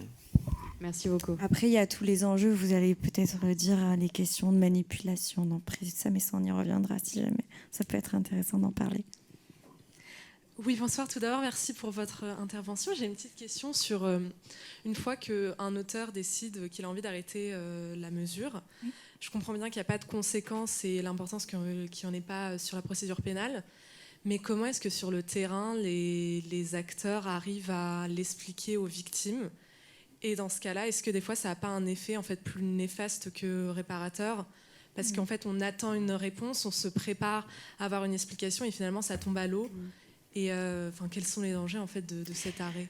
Les enjeux seraient que la personne victime, on lui promette que ce dialogue va avoir lieu sans parler tout le temps de potentialité et qu'on lui dise que l'auteur, parce qu'il s'est engagé, s'engage. En fait, notre enjeu dans la pratique, c'est de tout le temps rappeler le caractère volontaire, autant pour la personne victime que pour la personne auteur. Et que donc, de fait, les personnes savent que c'est volontaire aussi pour la personne auteur. Alors après, ceci étant dit, les personnes peuvent placer énormément d'attentes dans ces dispositifs. Et si ça n'a pas lieu, oui, effectivement, ça amène aussi beaucoup de déception. Ça amène de la déception si ça n'a pas lieu, évidemment. C'est la réalité. Mais on leur promet pas que ça va avoir lieu. Il y a au fond, je sais pas. Oui, moi j'ai pas de formation juridique, je suis en master de théorie politique à Sciences Po et je m'intéresse à la philosophie du droit. Et j'avais une question sur le terme de justice restaurative. On a parlé au début de la labilité du terme, du fait qu'il y avait d'autres termes qui existaient, de justice transformatrice, de justice réparatrice. Donc je voulais savoir si justice restaurative, pour vous, ça semblait correspondre à ce que vous faites sur le terrain. Et est-ce que cette ambition de restauration du lien social, comment vous l'appréhendez, sachant que ça pourrait être mal pris dans le sens où la restauration de quel lien social? Il y a le sexisme est très présent en France, et donc dans des cas par exemple de violence de genre, restauration d'un lien social qui existait déjà avant, ça peut être un problème, donc voilà. C'est très intéressant. Merci. Alors, je ne sais pas si je vais être en capacité de répondre correctement. On ne vise pas forcément la transformation en justice restaurative des dimensions collectives et aussi des raisons ou des causes de ces violences-là. Donc on est vraiment sur une dimension plutôt individuelle. L'ambition peut-être serait de dire que quand des individus, mais je sais que très bien, je suis pas bête non plus que le système nous écrase, voilà. Mais c'est aussi de se dire qu'il y a des dimensions de restauration plutôt individuelles et de se dire si les personnes vont mieux. Est-ce que globalement au niveau du lien social, c'est pas forcément restaurer le lien social en l'état, mais c'est restaurer un lien social peut-être plus adapté. Après, on n'a pas ça, on s'en défend, on n'a pas d'objectif de transformation parce que les personnes ne viennent pas avec cet objectif-là dans les rencontres. En fait, peut-être que c'est ça aussi, nous, on a le luxe de pouvoir penser la transformation, tandis que les gens, quand ils sont dans leurs questions, pourquoi est-ce que... moi, juste un petit aparté, moi, je parle de violence sexuelle, de violence de genre, c'est mon quotidien, de violence, de trucs graves. Donc, en fait, quand je parle de type de violence, je mets pas de filtre. Donc, pardon si je choque des personnes, mais je n'en ai pas parce que c'est mon quotidien de travail. J'ai face à moi des personnes victimes, des personnes auteurs, puis voilà, et des situations. Donc, ça, c'est la petite aparté. On n'a pas d'objectif de transformation. Les personnes, elles arrivent et elles ont des questions qui sont beaucoup plus terre-à-terre que celles qu'on pourrait se poser ici, de théorie politique ou de philosophie du droit. Ils le subissent en fait, ce droit, ils le vivent et ils vivent la transgression, ils vivent l'infraction dans leur corps et tout ça. Donc malheureusement, ils n'ont pas forcément pas forcément accès à cette ambition de transformation collective, même de changement. Et puis la question qui se pose aussi, ça c'est ma question, c'est est-ce que vraiment on est dans une société qui veut transformer ça? C'est une vraie question. Là, ce à quoi on répond, c'est plutôt à des dimensions individuelles de qu'est-ce qui fait réparation, qu'est-ce qui fait restauration. Mais par contre, ce qui est certain, c'est que c'est pas parce que les personnes elles voudraient avoir cette restauration qu'on va les y amener à tout prix. Voilà, Ce qui est marrant sur des considérations plus terre-à-terre, vous avez vu les précautions oratoires au début de la présentation sur restaurer le lien social. Quand j'ai eu la circulaire, j'ai dit mais de quoi parle-t-on exactement? Et je me disais à la réflexion que déjà si on arrivait à la reconstruction, l'apaisement et un peu de responsabilisation, ça serait déjà de beaux objectifs à atteindre. Et ça fait un peu écho à votre question. Bonsoir. Merci beaucoup pour cette présentation. J'avais deux petites questions parce que je prépare l'ENM et je suis très intéressée par la justice restaurative justement. J'ai pas bien saisi si ça pouvait être une mesure prise par le juge. Est-ce que le juge peut lui-même, quand il condamne, dire vous devez aller dans un... Non, parce que c'est volontaire. Oui, ok. Je voulais être sûre. On peut le proposer. Le proposer. Okay. À l'audience, à tous les stades. Mais donc se pose la question de si c'est un magistrat qui propose, quelle est l'influence sur le justiciable qui reçoit cette proposition? Et donc tout notre travail à nous va être de savoir, de vraiment s'assurer que la proposition venant du magistrat est quelque chose qui est approprié par les personnes. Et si on se rend compte que c'est pas le cas, et comment on se rend compte que c'est quand même du travail, eh bien on ne va pas y aller.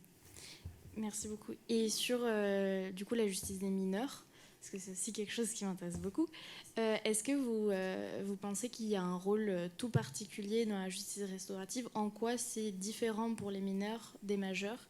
Est-ce qu'il y a un enjeu particulier sur la prévention de la récidive ou surtout pour les auteurs en fait, je pensais? Alors, je ne sais pas s'il y a un enjeu, parce que ce n'est pas un objectif qu'on se donne de prévenir la récidive, mais c'est plutôt de permettre un espace de dialogue. Et ça, les mineurs, ils comprennent très, très bien. Et moi, je trouve... Alors, ça, c'est ma pratique. Donc, ça ne répond pas vraiment à la question, parce que je l'écarte, la question, mais je veux quand même vous dire quelque chose. C'est quand même que les enfants et les adolescents, ils comprennent bien plus vite que nous ce qu'est ce cadre de justice restaurative. Et moi, je suis bluffée et en même temps, je me dis, mais on a tout à apprendre des enfants et des adolescents, et en tant qu'adulte, on devrait un peu descendre de notre estrade d'adultes et vraiment de regarder les yeux, comment ils le font, et ils comprennent bien mieux que nous. Ils savent. Et ça les intéresse aussi. Mais après je termine sur les enfants, enfin, ou pas. Il y a quand même les enjeux des dimensions familiales et des enjeux que les enfants prennent quand des enfants participent à des mesures de justice restaurative. La question de la famille ou des parents ou de l'autorité parentale ou des proches de ces enfants est au cœur aussi de ces mesures. Voilà. En tout cas, pour compléter la réponse, même si je ne suis pas du tout un praticien, pour avoir exercé au parquet des mineurs et dans la grosse machine parisienne, s'il y a une fenêtre pour que des mineurs puissent bénéficier de ces temps d'échange qualitatifs et que le dossier s'y prête, je pense que c'est, ne serait-ce que par rapport à la façon d'être des animateurs, une plus-value certaine, alors peut-être pas en termes de prévention de la récidive, mais d'être avec des gens qui posent les choses d'une certaine manière, etc. Je pense que ça peut vraiment contribuer à ce qu'il y ait quelque chose de positif qui se passe à un âge où on est en construction. Bonsoir. Vous avez dit qu'une des conditions de la justice restaurative était que l'auteur reconnaisse les faits. Oui. Alors je m'interroge, dans son procès pénal, doit-il reconnaître les faits ? C'est-à-dire que, est-ce qu'un auteur peut nier pendant son procès, être condamné, et ensuite... En fait, la question, c'est qu'il doit reconnaître devant la victime, mais c'est tout. Il peut nier à son procès à côté. Oui. D'accord. C'est oui. Oui à tout. Je ne sais pas, qu'est-ce que vous voulez que je dise de plus, que parfois ça arrive, mais après ça prend du temps pour qu'une personne reconnaisse aussi ce qu'elle a fait. On est dans les violences sexuelles, notamment. En violence conjugale aussi, oui, mais il s'est passé ça, oui, mais machin. Donc oui, on a des personnes qui ne reconnaissent pas les faits au moment du procès et qui vont pendant des années aussi ne pas se reconnaître. Et puis finalement, au fur et à mesure du parcours de la peine, il y a quand même aussi une volonté que l'auteur cesse d'être dans la négation de ce qu'il a fait. Mais sortir de la négation, ça ne veut pas forcément dire comprendre ou mettre la personne victime à sa juste place dans ce qu'elle a vécu.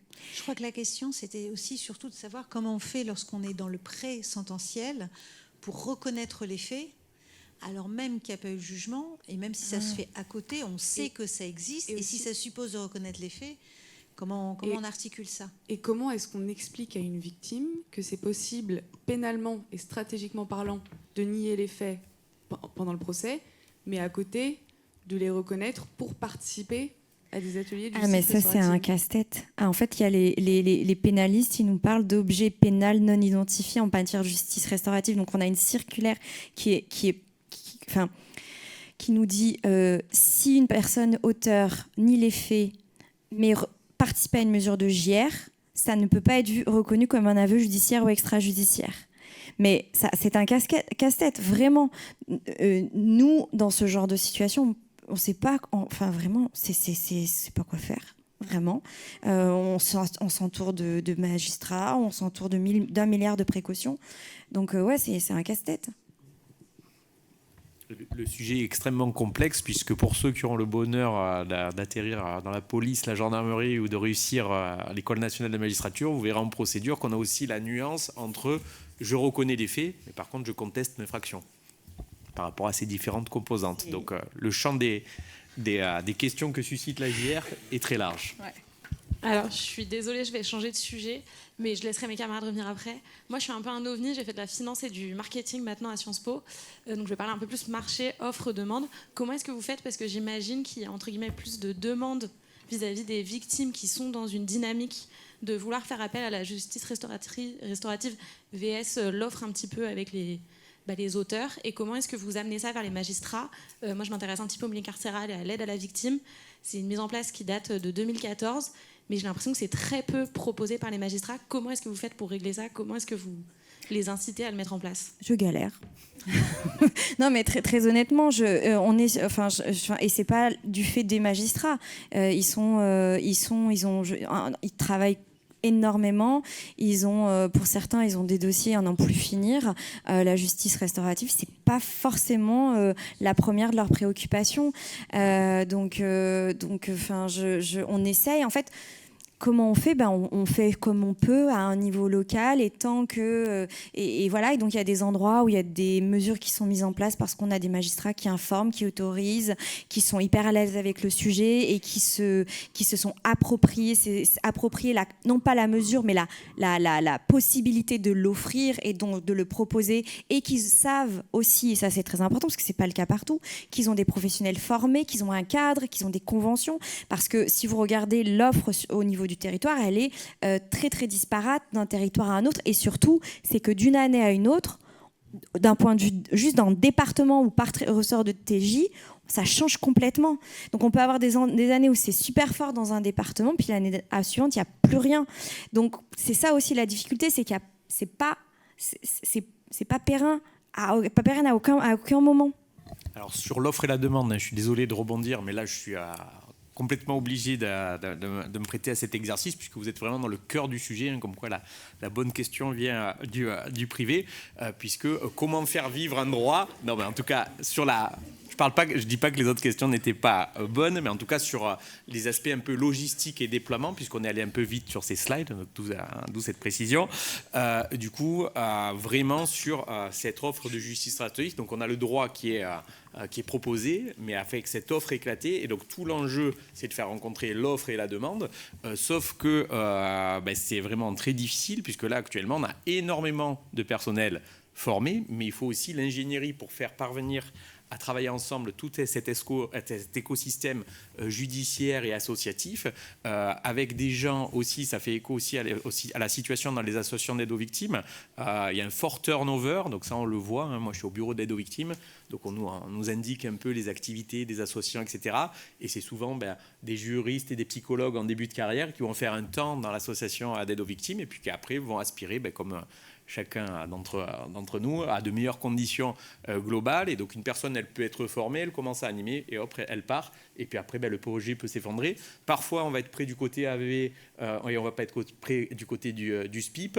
Il peut y avoir des changements de direction. On peut être sur des contraintes logistiques par rapport à des questions de c'est pas le même département, etc. Et vraiment, cette meilleure identification de l'offre de justice restaurative permettrait peut-être de mieux informer, pour ne pas, quelqu'un disait c'est terrible, mais si on propose à une personne et après on ne peut pas faire vivre ce droit, c'est tout l'enjeu du travail qui a mené, mais avec le concours à des associations spécialisées, c'est vraiment dans ce sens-là qu'on essaye de travailler en tout cas. C'est un cercle vicieux. Si on ne peut pas le mettre en place, on ne peut pas l'informer. Si on n'informe pas, il n'y a pas de demande. S'il n'y a pas de demande, c'est que ça ne marche pas. Si ça ne marche pas, c'est qu'on... Enfin, c'est le chat qui se mord la queue tout le temps, quoi. En tout cas, ce que je peux vous dire aussi, puisque vous parliez de choses vraiment un peu logistiques hors du champ du droit, lorsqu'on étudie un peu ce qui se fait sur les territoires, il y a certains tribunaux que Noémie connaît bien mieux que moi, où il y a des magistrats qui se sont emparés de l'information, mais c'est des tribunaux de province, de bonne taille, mais où il y a une certaine stabilité des acteurs, où il y a une culture du bénévolat, et donc du coup on a un écosystème stable, et comme en économie, voilà, quand les bases sont bonnes et assez stables, c'est plus facile de faire rencontrer l'offre et la demande. Et ça, c'est sur les aspects non juridiques, mais en ingénierie de projet, vraiment le sujet fondamental, à mon tout petit avis. Bonsoir. Bonsoir, merci beaucoup pour votre intervention. Je suis avocate au barreau de Paris. Et là, depuis tout à l'heure, on entend beaucoup parler de tous les acteurs de la chaîne pénale, sauf des avocats. Et j'imagine qu'il y en a beaucoup, de futurs avocats dans la salle. Et j'aurais aimé vous demander comment est-ce qu'en tant qu'avocat, on peut contribuer à cet effort de justice restaurative, et aussi comment vous percevez les avocats, quel est notre rôle et notre place. Moi, j'adore les avocats. Tant mieux. Non, je vous taquine, pardon. Oui, mais vous avez compris. Oh là là. C'est la fin de la journée, d'accord, c'est la fin de la journée. En plus, j'ai oublié. Non, ce que je voulais vous dire, c'est que les avocats, en fait, les questions qui se posaient au départ, c'était de savoir comment ça peut bénéficier pour leurs clients et à quel moment ils vont leur présenter. Et donc, il y avait quand même l'idée de si mon client qui est accusé d'avoir commis, je sais pas, un délit routier avec une emprise d'alcool ou de produits stupéfiants ou autre, mais qui participe à une mesure de justice restaurative pour venir réparer, restaurer auprès de la personne victime ou la famille s'il y a eu un accident, etc., on va venir plaider sa participation à ce type de rencontre. Bon. Et en fait, toute la difficulté, c'est de dire, mais en fait, vous n'avez rien à en faire, mais les avocats vont nous dire, mais on veut en faire quelque chose, c'est de notre client dont il s'agit, etc. Donc c'est assez, je trouve qu'on est encore au balbutiement de quelle place pour l'avocat. Pour nous, c'est une place nécessaire, à savoir que les avocats puissent informer sur la justice restaurative, mais qui donnent l'information qui corresponde avec l'état de ce qui peut se faire au sein du barreau. Et comme je vous ai dit, ça change beaucoup d'un territoire à un autre. Il y a des barreaux où les avocats informent, il y a des barreaux où les avocats n'informent pas, il y a des barreaux où les avocats sont animateurs, animatrices bénévoles en justice restaurative. Voilà, donc de manière générale, c'est une place qui peut être plurielle, mais en tout cas, les avocats dans certains tribunaux judiciaires sont associés par convention à la mise en œuvre des mesures de justice restaurative. Je pense notamment au tribunal judiciaire de Grenoble, de Vienne, de Bourgoin-Jallieu. Vous voyez, là, on est sur le même département, et donc il y a des départements où ça prend et où, en fait, finalement, on déploie des conventions et on les duplique sur l'ensemble du territoire. Mais parfois, il y a des endroits où les avocats veulent être associés, et finalement des enjeux autres font qu'ils ne sont pas associés, que le barreau n'est pas associé. Donc la place des avocats, ils ont toute leur place, ils et elles ont toute leur place.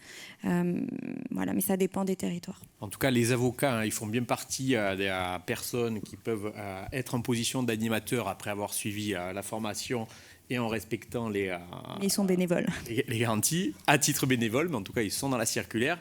Et d'autre part, par rapport au problème d'ingénierie, par rapport à cette politique publique ou pas, mais en tout cas par rapport à ce qu'on essaie de mettre en œuvre, pour les expérimentations à Aix et à Toulouse, pour essayer de trouver des process pour faire rencontrer l'offre et la demande, en tout cas du côté d'Aix-en-Provence, on avait naturellement convié le barreau, ils étaient intervenus lors du lancement de l'expérimentation, ils ont leur place dans leur dispositif. Tout à fait. Moi, j'ai reçu des orientations d'avocats et d'avocates qui étaient hyper pertinente, parce qu'à l'occasion d'un entretien avec un client ou une cliente, ils disaient là, cette personne se pose des questions, et leur expérience fait qu'ils savent que le procès pénal n'apportera pas la réponse à ces questions. Et donc, de fait, ils vont naturellement se dire peut-être que pour leurs clients, leurs clientes, ils iront vers ces processus. Voilà. Donc, moi, j'ai eu des orientations dans cette dynamique-là. Bonsoir, merci pour la présentation. J'ai deux questions. La première, c'est quelles sont les motivations des justiciables ou des auteurs pour participer à la justice restaurative. Et la deuxième, c'est quels sont les profils des médiateurs, médiatrices qui interviennent. Merci. Donc les motivations des personnes qui ont commis des infractions, c'est en fait celles qui ont été nommées, c'est pouvoir essayer, parfois comprendre ce que la personne victime vit. Parfois ça va être pour s'excuser, parfois ça va être aussi pour pouvoir sortir de la figure du monstre, pour être reconnu autrement. Les motivations sont souvent les mêmes, vraiment pour dire aux personnes victimes que c'est pas de leur faute, pour pour s'expliquer. C'est souvent assez ces mêmes choses. C'est juste que c'est la place, l'endroit dans lequel ça se déploie, ces questionnements qui ne sont pas les mêmes qu'au procès, par exemple. Voilà. Et ensuite, les profils des animateurs et des animatrices. Principalement, en tout cas, là, je suis biaisée dans ce que je vous dis, parce que nous, on travaille uniquement avec en tout cas, on a plein de demandes de personnes qui veulent animer ces mesures de justice restaurative, mais nous, on accepte plus les professionnels ou bénévoles qui ne sont pas directement liés à une mise en œuvre effective de mesures de justice restaurative. Donc on va travailler avec des professionnels d'aide aux victimes, on va travailler avec des agents de l'administration pénitentiaire, des CPIP, des DPIP, des DSP, des surveillants, etc. On va travailler avec des agents de la protection judiciaire, la jeunesse, éducateurs, mais aussi on a les cadres, les cadres techniques, enfin voilà, des psychologues aussi du ministère de la Justice. Et puis on a aussi des bénévoles parfois qui sont rattachés à ces structures qui peuvent animer ces mesures. Et enfin nous, et aussi, donc là je parle que de nous, de notre formation, donc il y a d'autres formations, donc je vous parle nous on travaille sur un minimum de 60 heures de formation qui est certifiante. Alors certifiante, c'est le papier qui le veut, mais on essaye de dire aux personnes allez-y ou n'y allez pas. Et il arrive que là je suis en formation cette semaine, je suis à Dijon, demain matin je rentre et on a des professionnels qu'on forme sur ce sujet, et à la fin il y aura peut-être des personnes à qui on va dire n'y va pas, n'anime pas ces mesures, il en va de ta responsabilité. Enfin ta responsabilité est très symbolique, mais il n'y a pas de responsabilité civile ou quoi que ce soit, mais n'y va pas, t'es pas au bon endroit dans cette animation. Donc ça on va le faire, et puis on fait un suivi pédagogique assez important sur ça. Voilà. Après pour les profils, il y a des personnes dans la salle qui sont peut-être plus qualifiées pour dire est-ce que derrière profil, il y a l'intention, quelles sont les motivations, ça c'est autre chose. Du coup, moi j'avais un peu la même question par rapport au rôle des avocats, que vous avez plutôt orienté par rapport à la défense. Du coup, j'ai deux questions. Est-ce que, plus au niveau des avocats partie civile, vous sentez qu'ils sont moteurs des mesures de justice restaurative de manière générale ou pas tout le temps? J'en ai parlé au début des avocats de la défense, mais on a aussi pas mal d'avocats des personnes victimes, des parties civiles qui sont aussi très impliqués. Et sur la sensibilisation, on a eu la chance de pouvoir sensibiliser quand même un certain nombre. Mais oui, ils sont moteurs parce qu'ils voient aussi que les personnes victimes qu'ils accompagnent sont parfois limitées dans les réponses qui leur sont données. Typiquement, dans le contentieux routier, quand on a des homicides ou des blessures graves, on a le processus judiciaire. Alors, admettons qu'on soit dans un cas de figure favorable, ça prend un temps raisonnable. Il y a la sanction qui est escalée.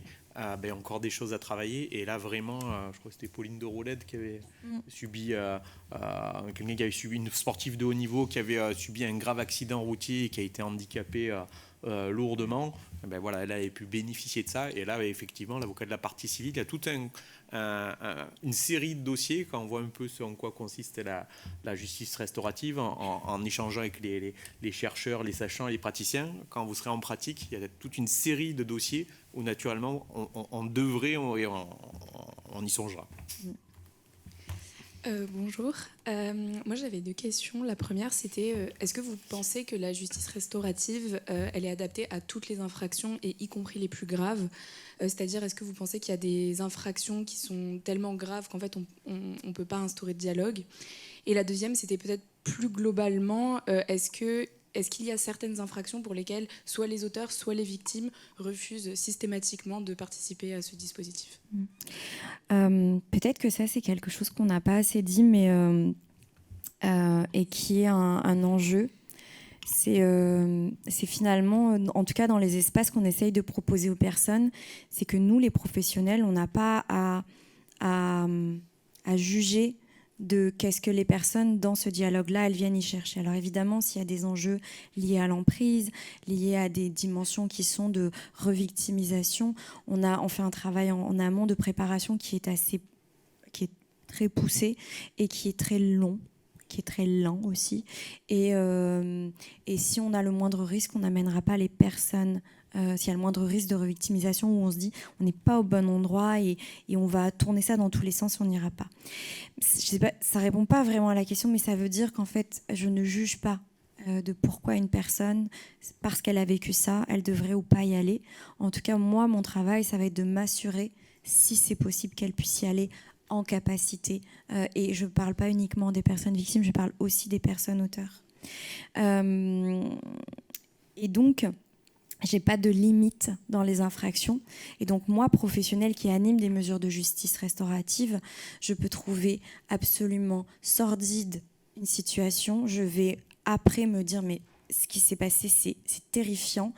Mais par contre, je ne vais pas nier le droit aux personnes d'avoir un dialogue si évidemment elles sont prêtes, si évidemment elles sont en capacité de le faire, si évidemment, et là je parle de dialogue, hein, je ne parle pas de rencontre, si c'est possible.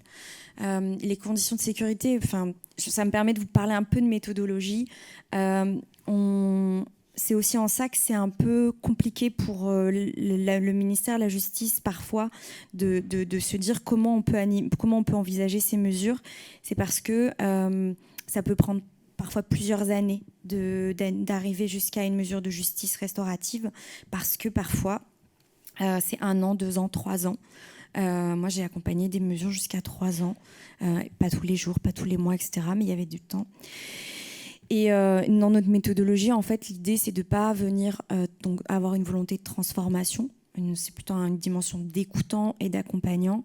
Et on va avoir des dimensions autour de la sécurité. Alors là, je vous le dis comme ça, et ça fait l'objet de formation, etc. Mais on va d'abord s'assurer que les personnes, elles ont des ressources autour d'elles pour pouvoir y participer, qu'elles vont pouvoir les mobiliser, et que moi, animatrice, je ne peux pas toute seule porter avec la personne victime ce processus, ou avec la personne auteur. C'est m'assurer que les personnes sont en capacité, ont des ressources. Mais par contre, je ne vais pas venir dire c'est telle ressource que la personne doit avoir. Je ne vais pas dire il lui faut des amis, il lui faut de la famille, il lui faut du soutien psy, il faut ci, il faut ça. En fait, c'est ce que la personne, elle peut aller chercher. Elle est en capacité de trouver comme ressource. Ensuite, je vais aussi aller questionner qu'est-ce qui se passe dans sa vie actuellement qui pourrait impacter la participation à une mesure.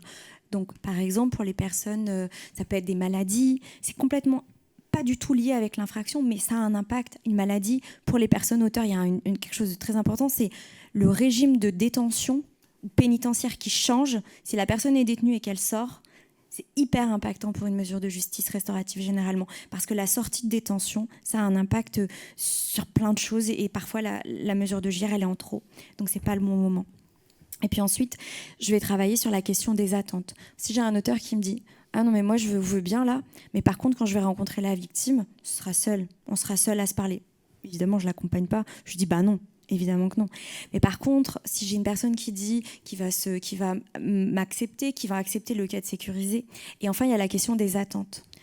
Peut-être que ça répondra à certaines de vos questions. J'ai animé une mesure... et en plus, je peux vous en parler de manière un peu plus publique, parce qu'elle a été, il y a eu un documentaire, a été documenté, et il y a un documentaire dessus.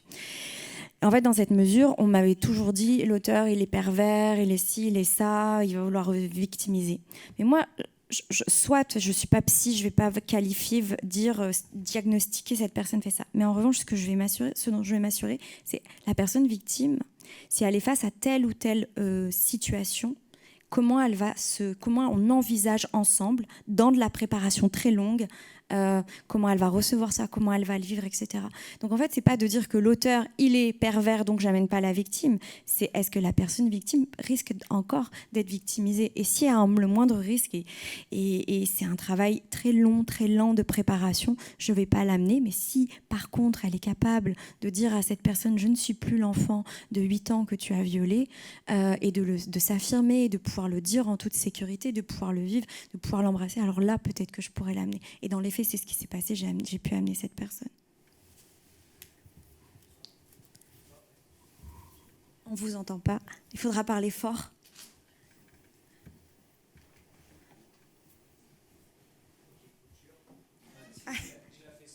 Ouais. En fait, vous avez partiellement répondu à la question déjà, et ça concerne le rôle du juge, mais je me demandais parce que vous avez évoqué tous ces problèmes de disparité dans les territoires, et la question que je me pose, elle est un peu utopique parce qu'elle implique qu'il y ait vraiment une grande complémentarité entre l'institution judiciaire et les associations, ainsi que les services d'instruction et de probation.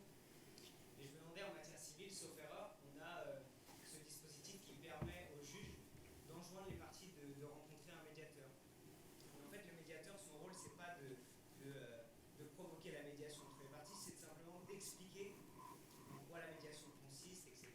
Et je me demandais, comme j'ai l'impression que finalement la justice restaurative n'est pas comprise dans son intégralité par tous les juges, est-ce que de déléguer en quelque sorte l'explication de la mesure et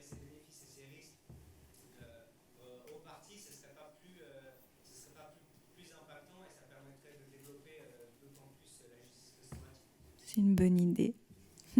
Mais je ne sais pas quoi dire. Oui, enfin, l'idée, c'est rendre massive l'information, une information complète par des professionnels qui sont en capacité de la donner, et puis ensuite laisser aux personnes la possibilité d'en faire ce qu'elles peuvent. Oui, ce serait idéal, mais ça suppose énormément de moyens aussi.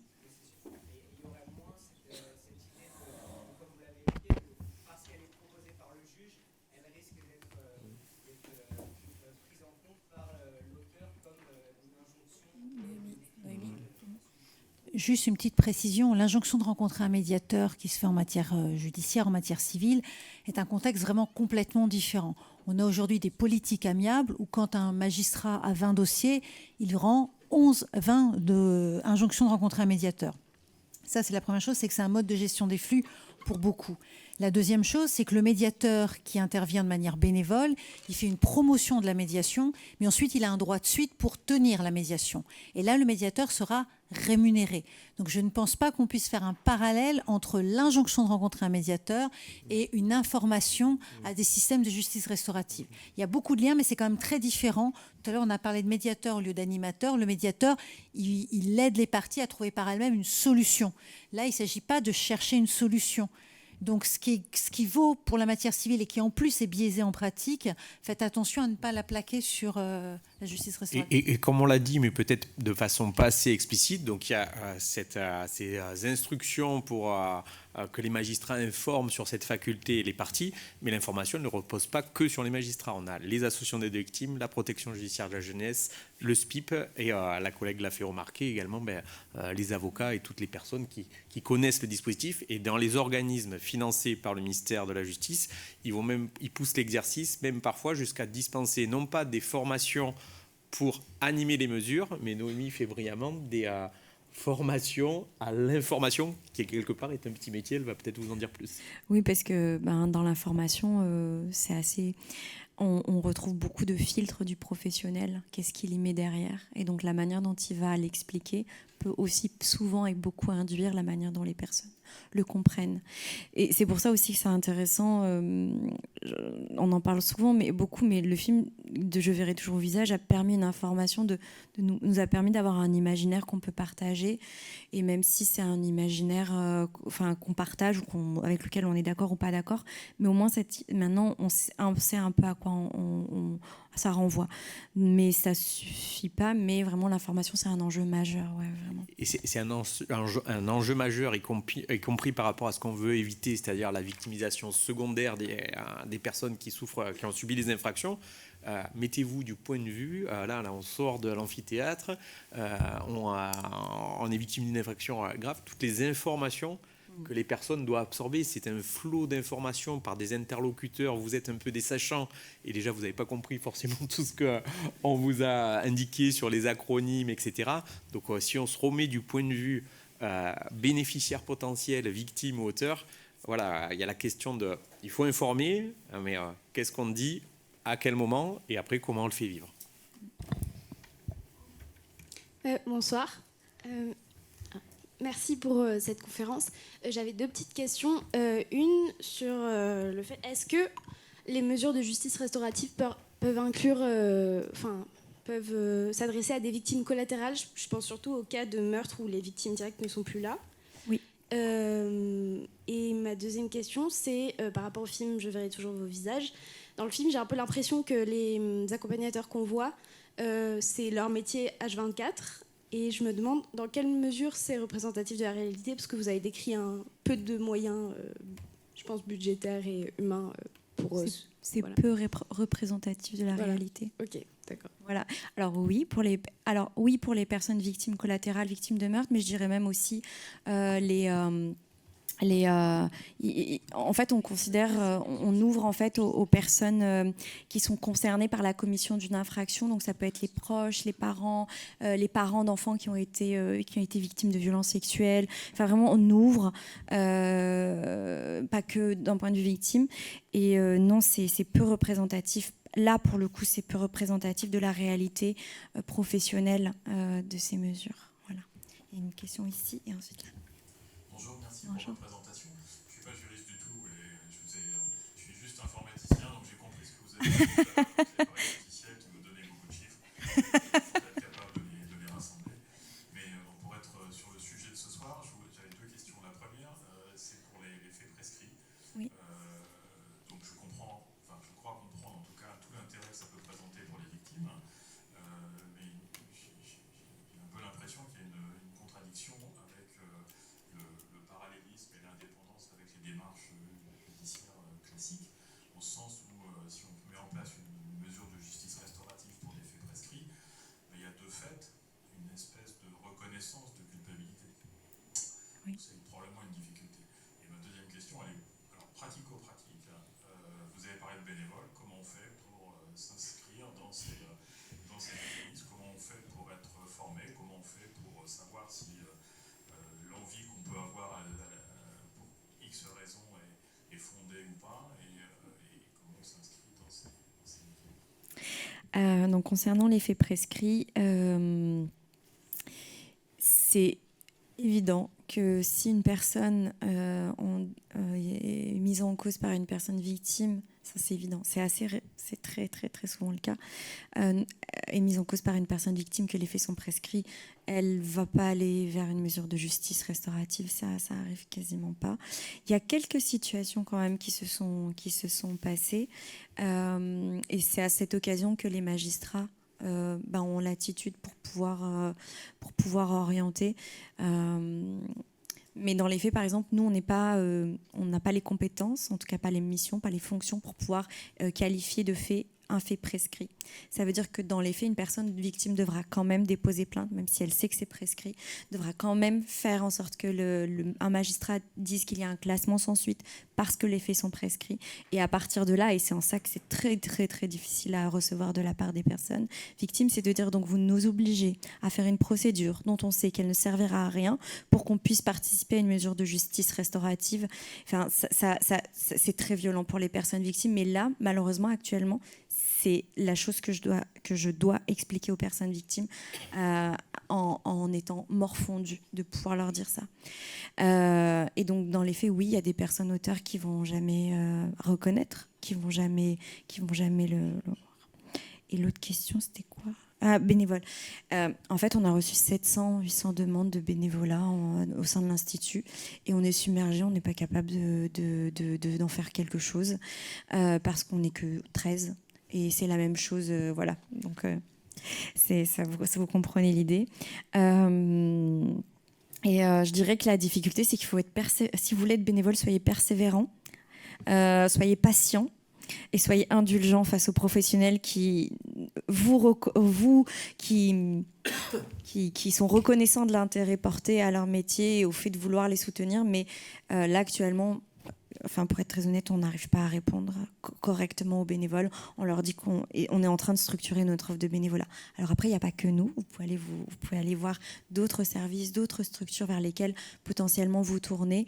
Mais même là, on a plus d'offres de bénévolat, je dirais, sur le territoire que de demandes de justice restaurative. Donc c'est voilà, c'est un peu anachronique, mais voilà. Bonsoir, moi je voulais vous remercier pour votre clarté à tous les deux et rester un peu dans les questions pluridisciplinaires. Je viens de la sociologie et j'ai un peu de mal à comprendre concrètement quels acteurs coincent. Vous nous dites que c'est bénéfique comme procédure, ça me semble bénéfique qu'il y a beaucoup de demandes de victimes et pourtant ça fait 10 ans que ça existe, vous êtes très peu nombreux avec beaucoup de propositions de bénévolat, enfin, on sent qu'il y a une tension et j'ai du mal à comprendre concrètement qu'est-ce qui vous manque, qu'est-ce qui permettrait que ça se développe et qui bloque et fait que ça ne se développe pas.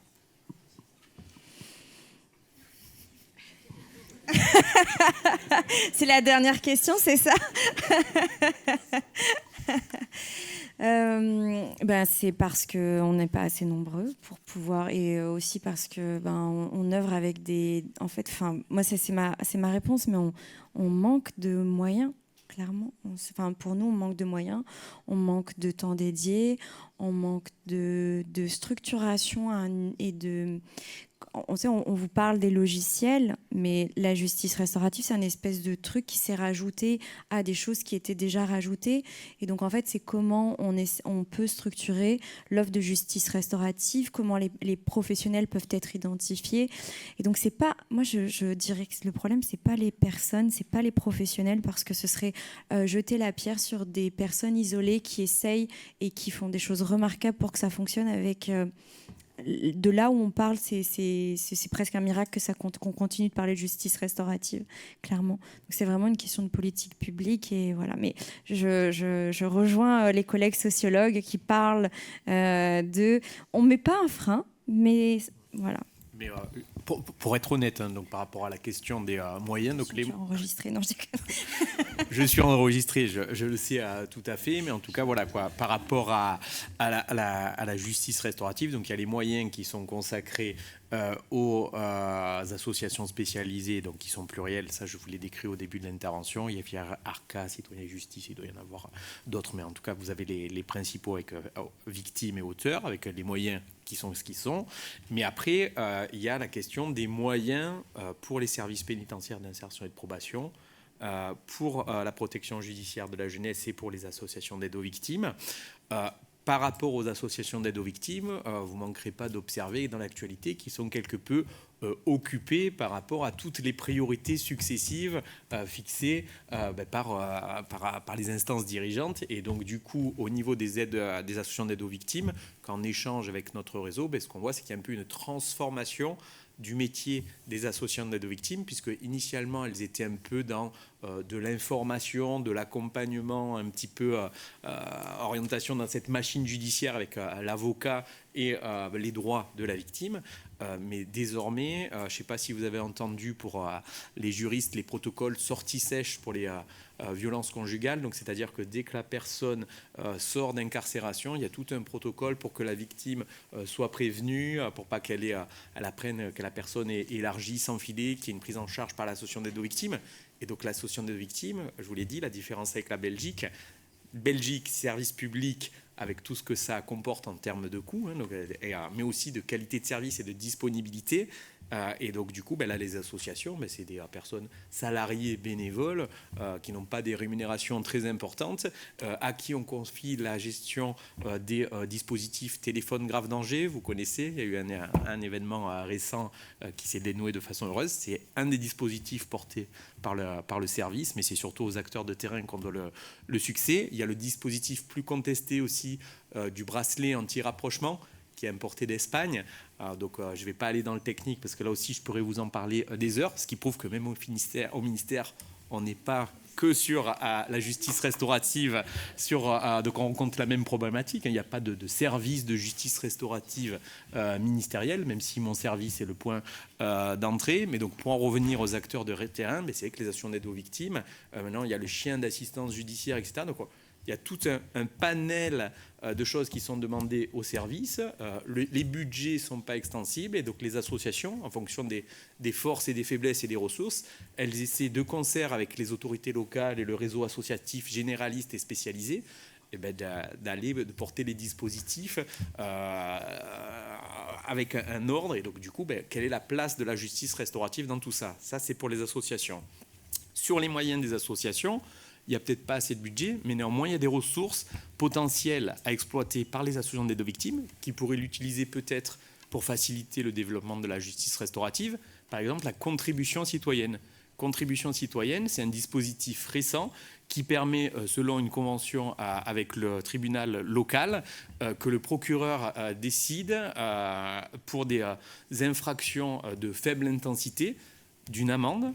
Et la personne va s'acquitter de cette amende, mais quand elle s'acquitte de cette amende, ça ne va pas au trésor public, c'est une source de financement direct de l'association d'aide aux victimes agréée par le ministère de la Justice. Ça, c'est un levier intéressant sur il y a les rapports qui vont sortir, il n'y a pas de moyens, etc. Ok, donc acte, la situation est telle qu'elle est. Après, c'est un autre niveau de décision que le nôtre. Mais en tout cas, il y a des moyens, en étant ingénieux, de dégager d'autres sources de financement qui peuvent servir notamment pour la justice restaurative, pour les associations des victimes.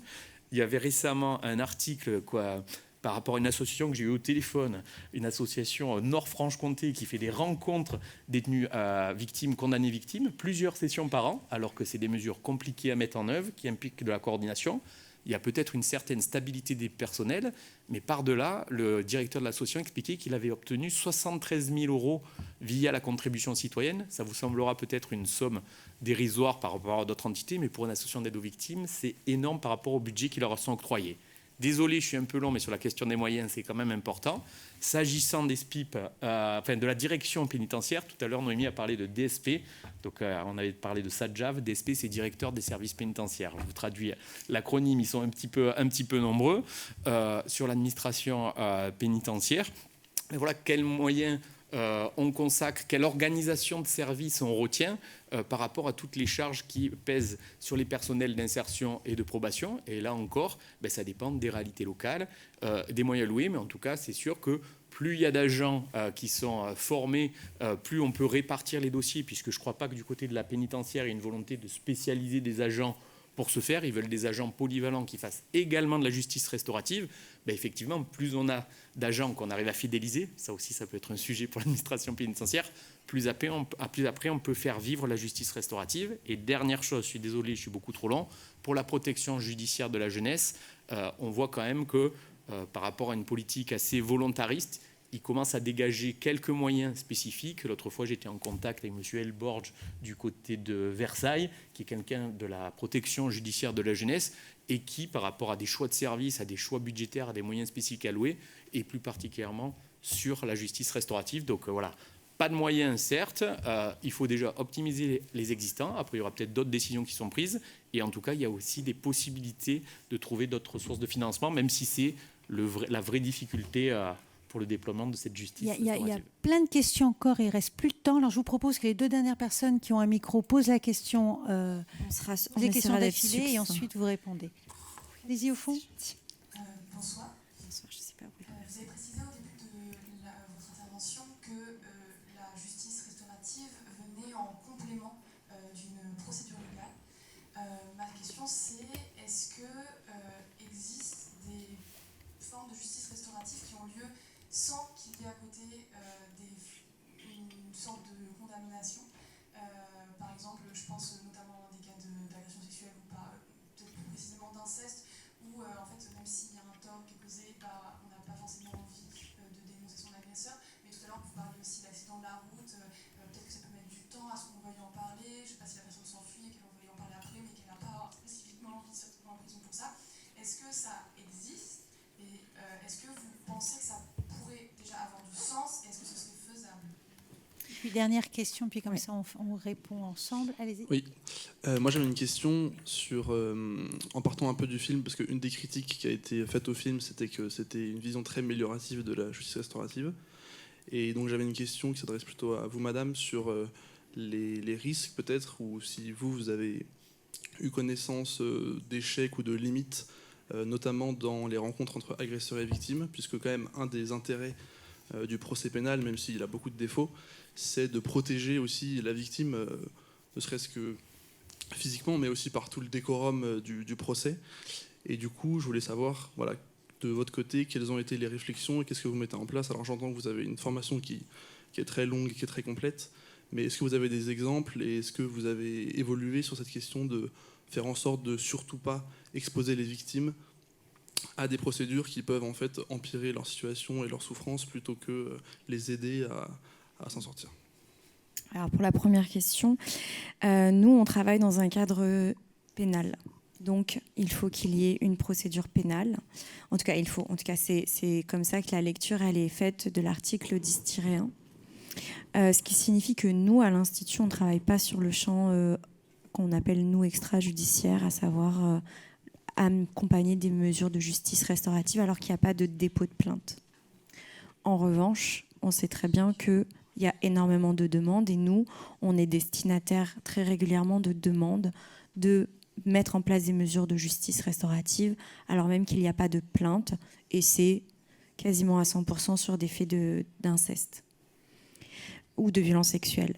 La Belgique et le Canada qui sont nos collègues francophones, mettent en place ces mesures de justice restaurative alors même qu'il n'y a pas de procédure pénale. Et ce sont des acteurs qui sont identifiés par le ministère de la Justice qui le font. Peut-être que nous, on arrivera à ça, mais pour échanger avec ces personnes, avec ces professionnels, on est face toujours aux mêmes difficultés. À savoir, est-ce qu'il y a un risque encore pour les personnes victimes ? Il y a la question aussi il y a des questions juridiques qui se posent tout le temps. Et donc, en fait, quand on dit la justice restaurative, elle se met en place en parallèle à la procédure pénale, ou elle est complémentaire. Les collègues québécois qui mettent en place des mesures en extrajudiciaire nous disent que ça se percute, en fait, la dimension judiciaire. Et je sais très bien que oui, il y a des mesures de justice restaurative, ou en tout cas, je vais peut-être pas qualifier JR comme, enfin, c'est un mot parapluie, ça couvre plein de trucs. Mais oui, il y a des gens qui vont se parler après un inceste et parce qu'elles ont pas, et que ces personnes, elles vont le faire dans un cadre sécurisé, parce que peut-être qu'il y aura des professionnels qui vont ou des gens impliqués ou formés qui vont les accompagner. Ce que je regrette, c'est de me dire que ce dialogue, il aura lieu quand même. Ma peur, c'est que ces personnes le fassent sans être accompagnées. Et ça, c'est ma crainte. Mais dans les faits, c'est ce qui se passe, je pense, parce qu'il ne faut pas être naïf. Voilà, je ne sais pas si j'ai répondu à la question. Après, à la question du risque, des échecs, des limites... oui, enfin, comme le procès pénal revictimise les personnes victimes, comme le procès pénal s'approprie leurs paroles, comme le procès pénal parfois les empêche de pouvoir nommer les choses, comme le procès pénal, il y a des personnes victimes qui ressortent complètement traumatisées d'une procédure judiciaire, mais ce risque-là, il existe à tous les processus.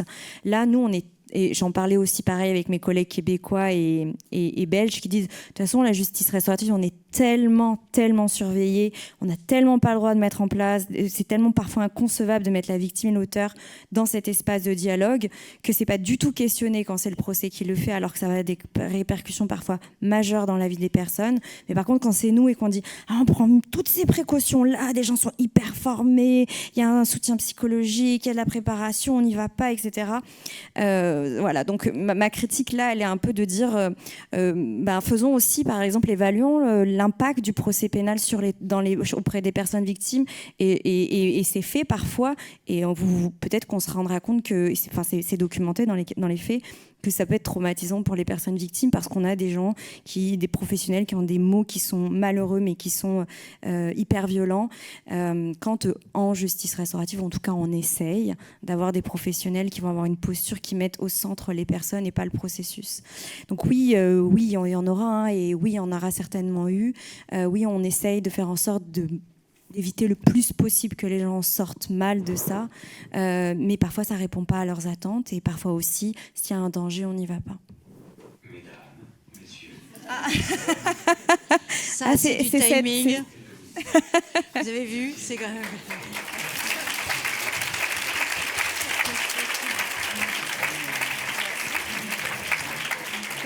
Une petite seconde pour remercier donc très chaleureusement. Je dois dire qu'on est vraiment impressionné par la qualité des réponses. Je pense que le temps d'échange est extrêmement important. Vous êtes frustrés peut-être autant que moi, j'avais à peu près 1 million de questions à poser. Là, on vient juste d'essayer de comprendre un peu mieux ce qu'était la justice restaurative. Ce qui sera très intéressant, c'est dans les prochains cycles, et notamment le prochain qui devrait aborder justement la question des violences sexuelles, sexistes, et le lien avec cette justice restaurative. Ce sera vraiment extrêmement intéressant d'aller plus en profondeur. Rendez-vous donc très bientôt. On a dit probablement le 28 mars, en tout cas très bientôt. Merci infiniment, bonne soirée. Merci beaucoup. Merci.